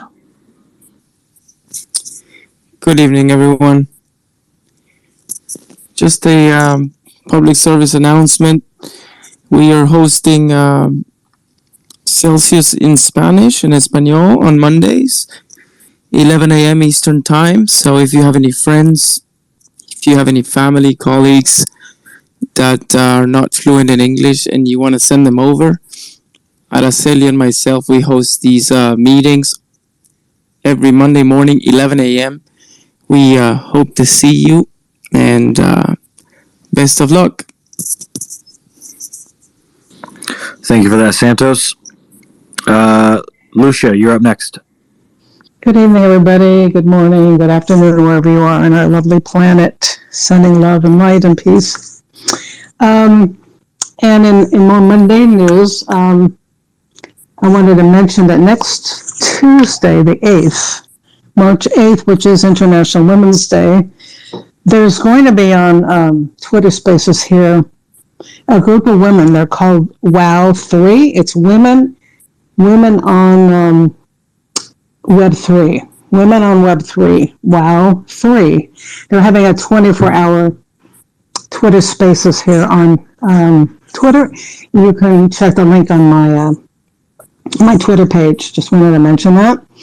And also my crypto sister Araceli, thanks for mentioning that about the CELPAY and that waiter. That was a fantastic story, very inspiring. And I was actually going to ask about CELPAY myself tonight. If I want to send some BTC or ETH to a friend in Celsius already, can I use CELPAY for that? That was my rather mundane question for tonight. Yes, you can CELPAY. Obviously, there's no gas fees. It's instant. So definitely use it as much as you can. Okay, that's good. Yeah, I agree that we don't talk about CELPAY so much. And then I was thinking it was only to transfer CEL tokens. So it was good to hear that it's available to other assets. So great news. And I'm in the process of onboarding my first person into Celsius, a longtime friend, a woman, a boomer woman. So trying to increase the roles here. So thanks. And thank you for everything, and sending lots of love to you, Alex, and to the whole team. Really appreciate everything we do here. Thank you for coming in, Lucia. I appreciate it here on stage. Reagan, you're up next.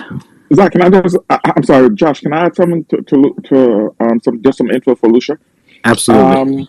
I tried CELPAY, and the link would not populate. So, Lucia, if you're trying to, send a text or some other form, or send CELPAY some other form, and it doesn't work, try emailing. The email populated the link. That was the only way I was able to populate the link. I don't know if it's fixed now, but as of last week, it wasn't fixed. Did you do it from the computer or from your phone? Phone. Huh? From my phone. He's laughing. You're laughing. I really use the computer. I like to use the computer. I mean, it's bigger, it's easier to operate. Okay. FYI. Okay, good to know. Thanks, Otis. Thanks for that, Otis. Reagan, you're up next. And guys, please share out the room. Thanks, Josh. Cheers. I just had a question regarding promos, and if a promo, like the recent CEL token one, if a promo is specific to one particular asset, does it matter if you withdraw a completely different asset? Does that make the promo invalid? Generally, no. But again, our referral system, our promo system is very sensitive. So just be extremely careful. Anytime you make a withdrawal, if you ever touch that asset that's tied to the promo, it can affect it and cancel it. And then we'll have to work on the back end to get it reinstated. Okay, cool. So as an example, so if it's a CEL promo and then you withdraw Matic, that shouldn't shouldn't affect it, but it might. But if it does, you can contact and hopefully get it reinstated. Correct. Cool. Thanks for that. Also, excuse me. I was just wondering when you are going to do the next Celsius-specific Twitter Spaces. Sorry, like the Cell Token, Cell Team 6 one. It's been over a month, and I'm very keen for it. I guess if the demand is coming back, we could schedule another talk maybe next Thursday. Might be a good time to do another Cell Token Twitter just Spaces talk. Yeah, definitely. I can't believe it's been a month already. Time is flying. Time flies. Yeah, well, get it done, because I know that there's quite a few people that really took a lot out of that first one, where you could really sort of dive in and sort of not hold back on your questions and get some alpha. So that'd be awesome. And also, just for everyone, if you want to catch a recording, feel free to of this space. Feel free to follow me on Twitter, and you can catch it ASAP. Thanks, guys. Cheers. Thanks for coming up, Reagan. And yeah, we'll try to set that up for next week. Please. Cellcat, you're up next. Hey, I just had a question about. I heard about this NFT hackathon going on. I was wondering if anyone could drop any nuggets. Yeah, we're doing a hackathon in Serbia, so we're inviting people from all over. I know some people are coming from different places in Europe, and obviously our team in Serbia is going to be involved, maybe a few people from Israel. And, we're just gonna, I know there's a prize, I don't know the details, but we're gonna kind of run a few ideas, and I know it's over 2 days, and they're gonna work on it through the night. Like it's like a 24/7 thing, at least for 2 days. That's super cool. Is there like a live stream or something we could watch, or? That's a good idea. I don't know if they organized that, but I think we published something about that on the both during the AMA, and something was posted on Twitter. So I would reach out to the organizers and the specific people that are working on this, and see if they'll stream something, allow people to participate remotely as well. Awesome. Well, I just want to say thank you guys again, because what you guys are doing right now, just being Celsius. I saw the hashtag trending, unbank yourself, and I think these people were just discovering Celsius. So you guys are being heroes. That's great. Thank you. Thanks for coming up, Cellcat. Nev, you're up next. Thanks, Josh. A shout out to the other Aussies and ambassadors in the group. Alex, I had a follow-up question on CelPay. The international users used to be able to CelPay CEL token. We haven't for a while. I went to CelPay someone last week and had to send them Bitcoin. I would have liked to send them CEL token. Is there any news on when the international users might be able to CelPay CEL token again? I don't know the detail. I didn't know that it was restricted. You talking about Australia or where? Yeah, I'm in Australia. I don't know of anyone internationally that can do it either currently, but definitely in Australia you can't. So yeah, I think all users we blocked CEL token and stable coins. So maybe that is something we could look at reinstating for international. It would be a wonderful, because I used to use it a lot as introductory to go, hey, this is CEL token, check it out, risk-free kind of thing. Just yeah, no, I have to check. It's probably a regulatory issue, so don't know the details there. Well, I look forward to hearing an update next week. Thanks for coming up, Nev. Do you have any other questions, or did that conclude them? That concludes them, yeah. All right. Pete, you're up next. Hey, good evening, everybody from the Great White North here in Canada. Question for Professor Minishki. Alex, your MIT session.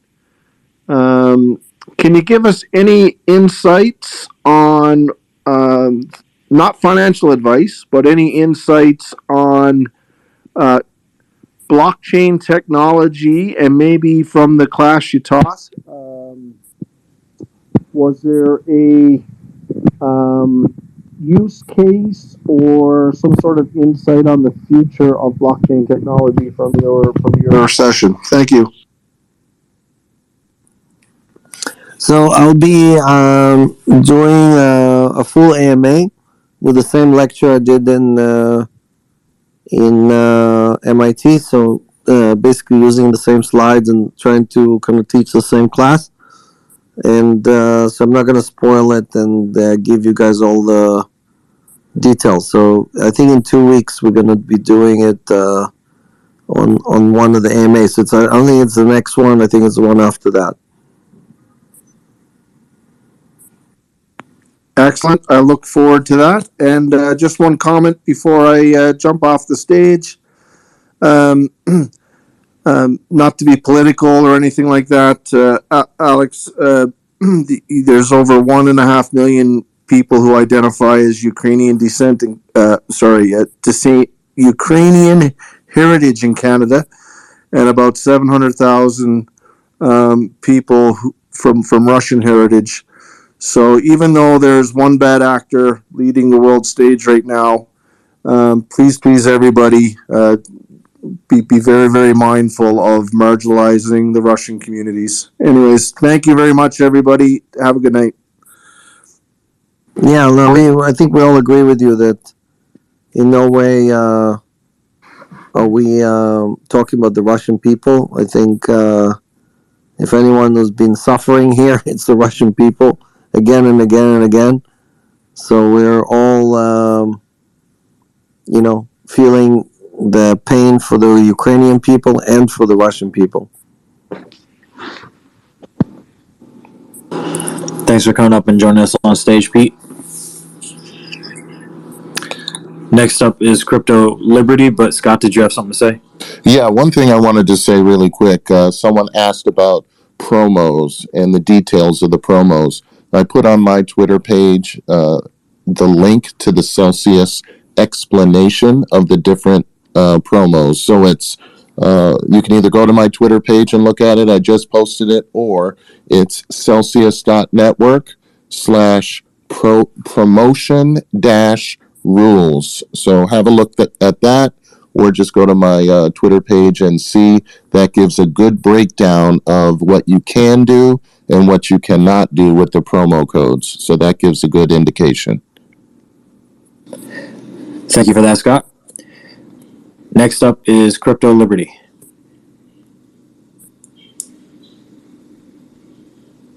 Crypto Liberty, make sure you unmute yourself if you're trying to talk.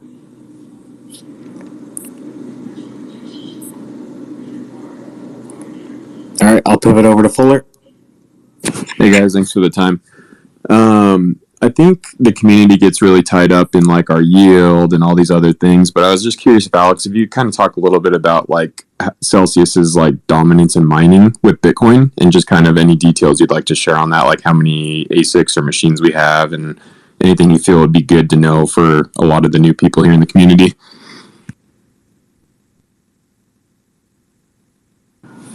Yeah, so I wouldn't call it dominance. I mean, we are a very large miner. We're getting bigger, and we don't want to be dominant. I mean, the whole point about crypto mining is to make sure that there are many players who secure the network, and then the network does not rely on one dominant player, even if that one dominant player thinks that they are good, So, for us, it performs several functions, right? I mean, obviously it's a good investment. We make money. We create Bitcoin. We can pay yield to our community. It makes the company stronger. It makes us more sustainable. We use mostly renewable energy. We're carbon neutral.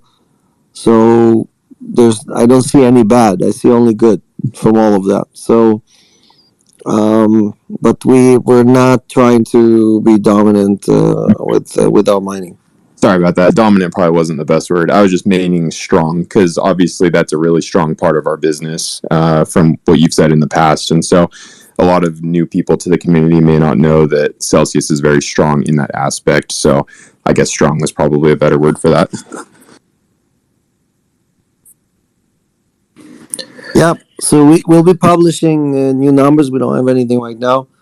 But again, if we claiming to be one of the largest and other people are publishing their numbers, then you can kind of refer from that how many machines we have.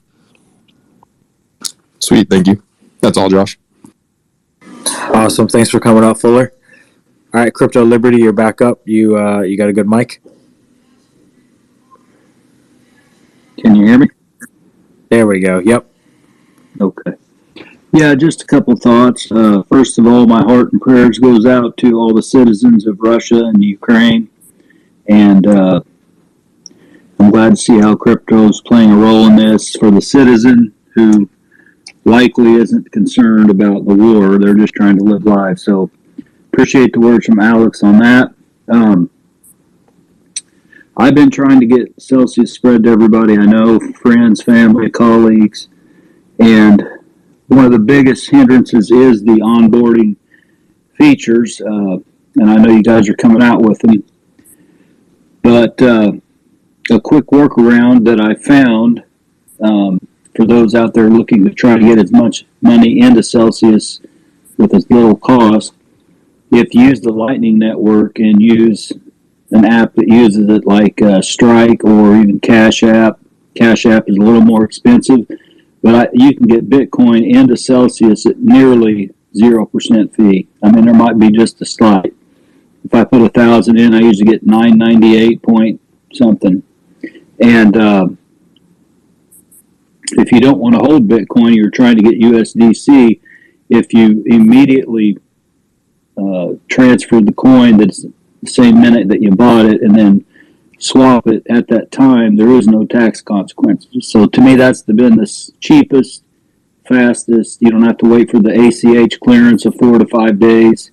You can literally get Bitcoin on your platform in 5 or 10 minutes, no fees whatsoever. So that's a good workaround until such a time as the ACH rails or the on-ramps are released. So I just want to throw that tip out there, and God bless everybody. Stay safe, and you're in my prayers.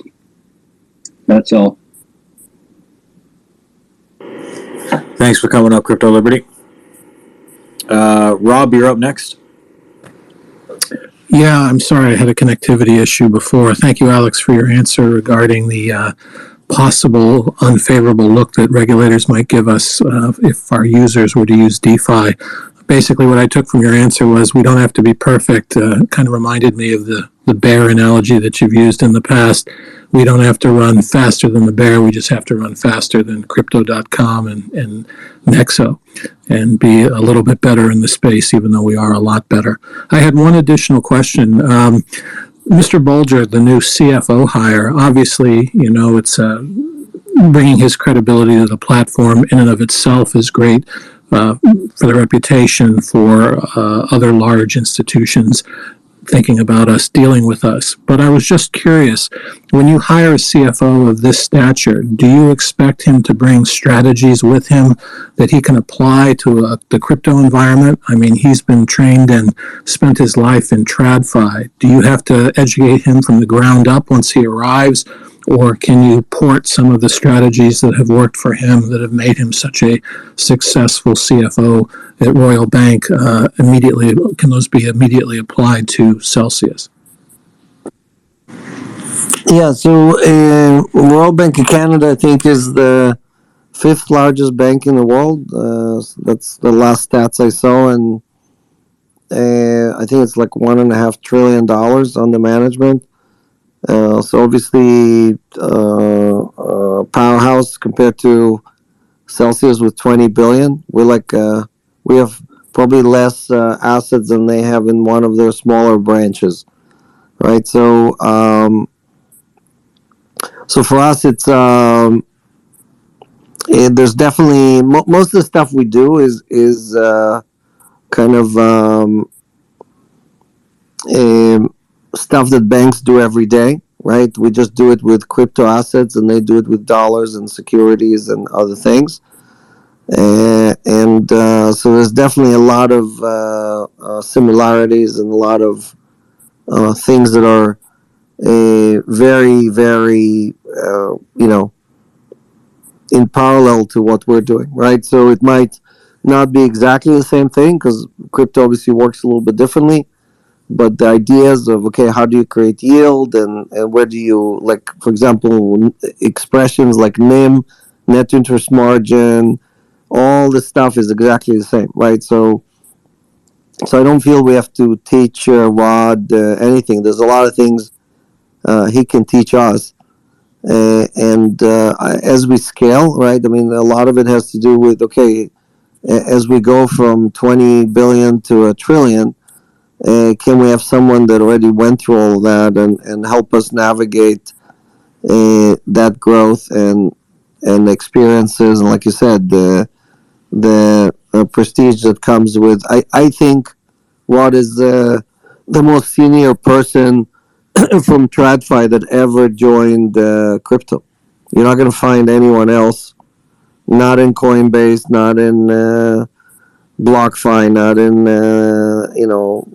FTX or any of the companies that you might admire, that is more senior than Rod in TradFi, right? So this is not just about Celsius. This is about the credibility that comes with to the entire crypto community, with somebody like this switching sides and kind of coming to crypto and saying, okay, I'm going to build bridges between TradFi and CeFi, right? That's really what's happening here, and that is extremely powerful to the entire crypto community.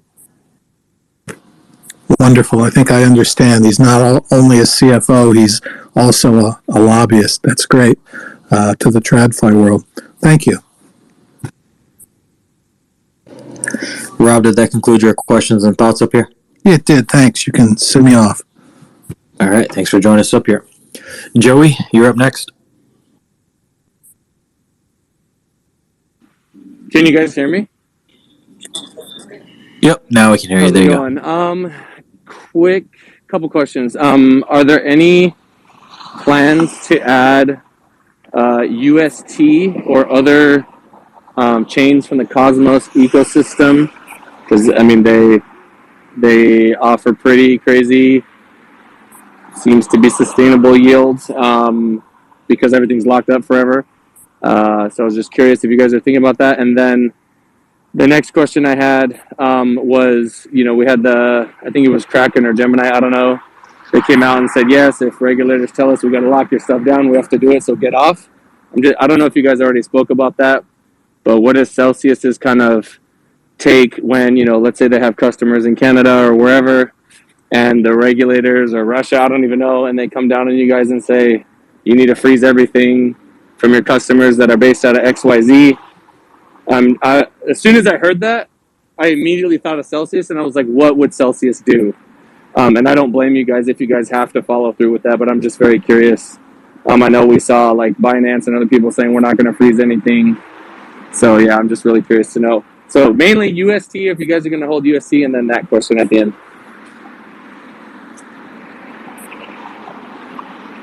Yeah, so I think USD for non-US customers is probably less of an issue in the United States. Luna is being looked at by regulators. It's public information that I think one of their executives was subpoenaed by the SEC, and more recently was even I think the Korean court required him to provide answers and participate in the hearing.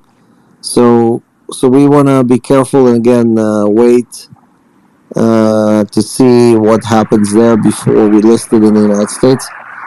And again, we're not a Russian company. We're not a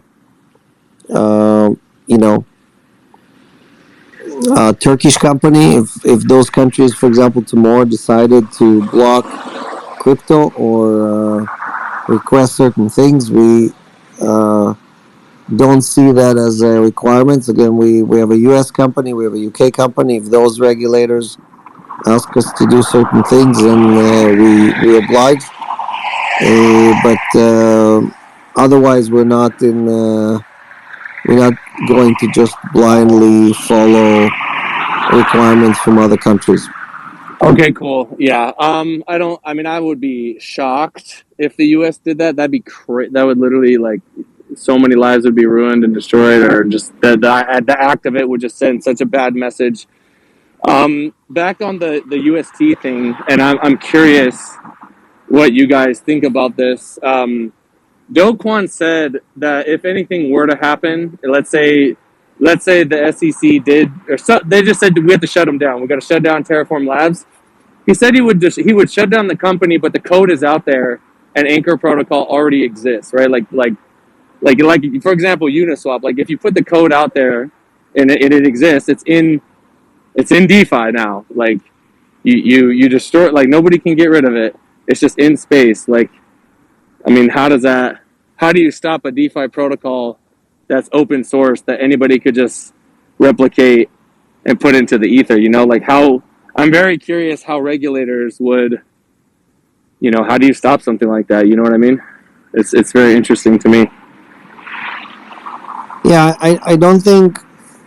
Again, let's talk about let's say that there's a criminal who's using any of these protocols to move money around, and the government or some law enforcement agency wants to shut him down. They're not going to shut down Uniswap or Anchor. They're going to wait until these people try to redeem or convert it into fiat and then block it over there, right? Or try to catch it on some server or whatever, right? Which is what the FBI and other agencies have been doing to date. So I don't think. I think the choke points are in the on ramps and off ramps. They're not on the platforms themselves.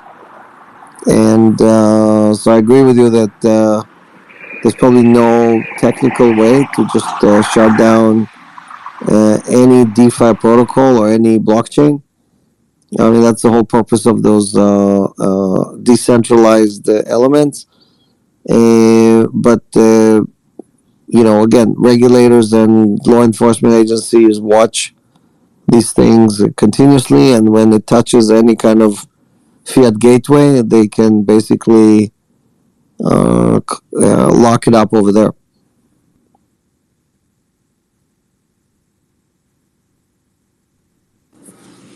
Joey, did that help answer your question? Can you guys hear me? Yeah. Did that help answer your question, Joey? Yeah. I wanted to add to that, but yeah, if you got to go, it's all good. No worries. That did. No, you're free to add. I just wanted to say I forget his name, the guy who made Twitter and left to pursue Bitcoin. Totally forgot his name.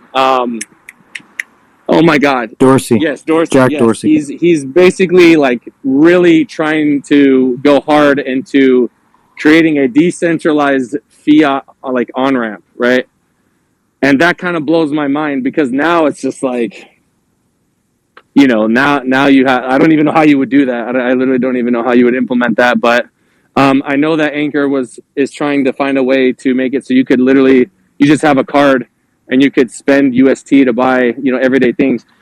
I don't know if any of this will ever come to fruition, but if it does, it's just very fascinating to me, because it would change the way we think about, okay, instead of stopping money, maybe we have to stop goods. I don't know. It's just I think the sky's the limit with this crypto thing, and decentralization can just change everything. It's this, even with the Ukraine thing, it's like everybody's worried about Russia moving money with crypto, but what about all the people that don't have their money's worth half of what it is now? And at least I know crypto drops crazy too, but Bitcoin has been doing pretty well in these times. So I don't know. It's just very interesting to me. Thank you for answering my questions. I really appreciate you guys taking the time to do this. Really crazy times. I have no idea how this year is going to end out, but I got a little feeling that maybe things are going to be maybe really, really good, you know? So I don't know. I think that what Bitcoin stands for, I think it's going to win in the end, but that's just like my guess. Anyway, thanks guys. Yep. Thanks for joining us up here, Joey. Just a reminder to the group, feel free to share the room out. And if you want to join us up on stage, have any questions, comments, or feedback for us, just tap on the mic in the bottom left. Alex, you came in early. Are you going to be going the distance, or what do you think? No, I'm gonna drop off. I came early so I could leave early, but again, I think we held strong against the State of the Union. I mean, I see a lot of people left us, but thank you for everybody who stayed on. And again, thank you for being a Celsian, and we'll see you Friday at the AMA. Take care, guys. All right. Thanks, Alex. Hager, you were up next.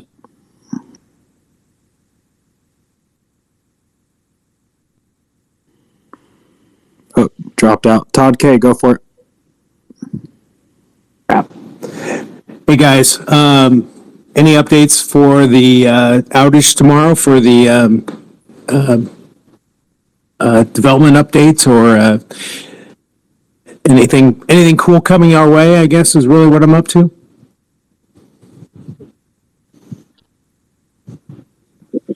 I don't think any specific things are launching tomorrow, but there will be a maintenance period starting 8 a.m. EST. So everything's fine, and we're just updating our systems, so everyone will be aware, and we'll be back online within a couple hours of that.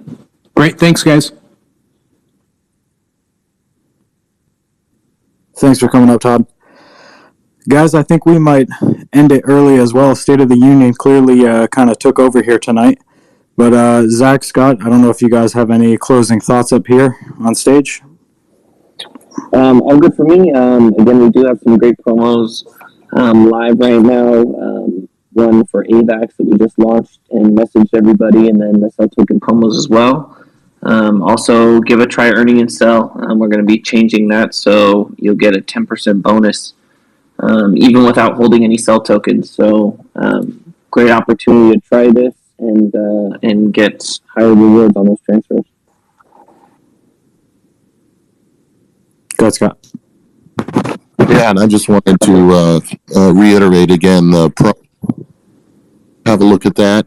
That will help clarify any confusion, and we want you to be able to get access to that and get your promos. So have a look at that on the Celsius website.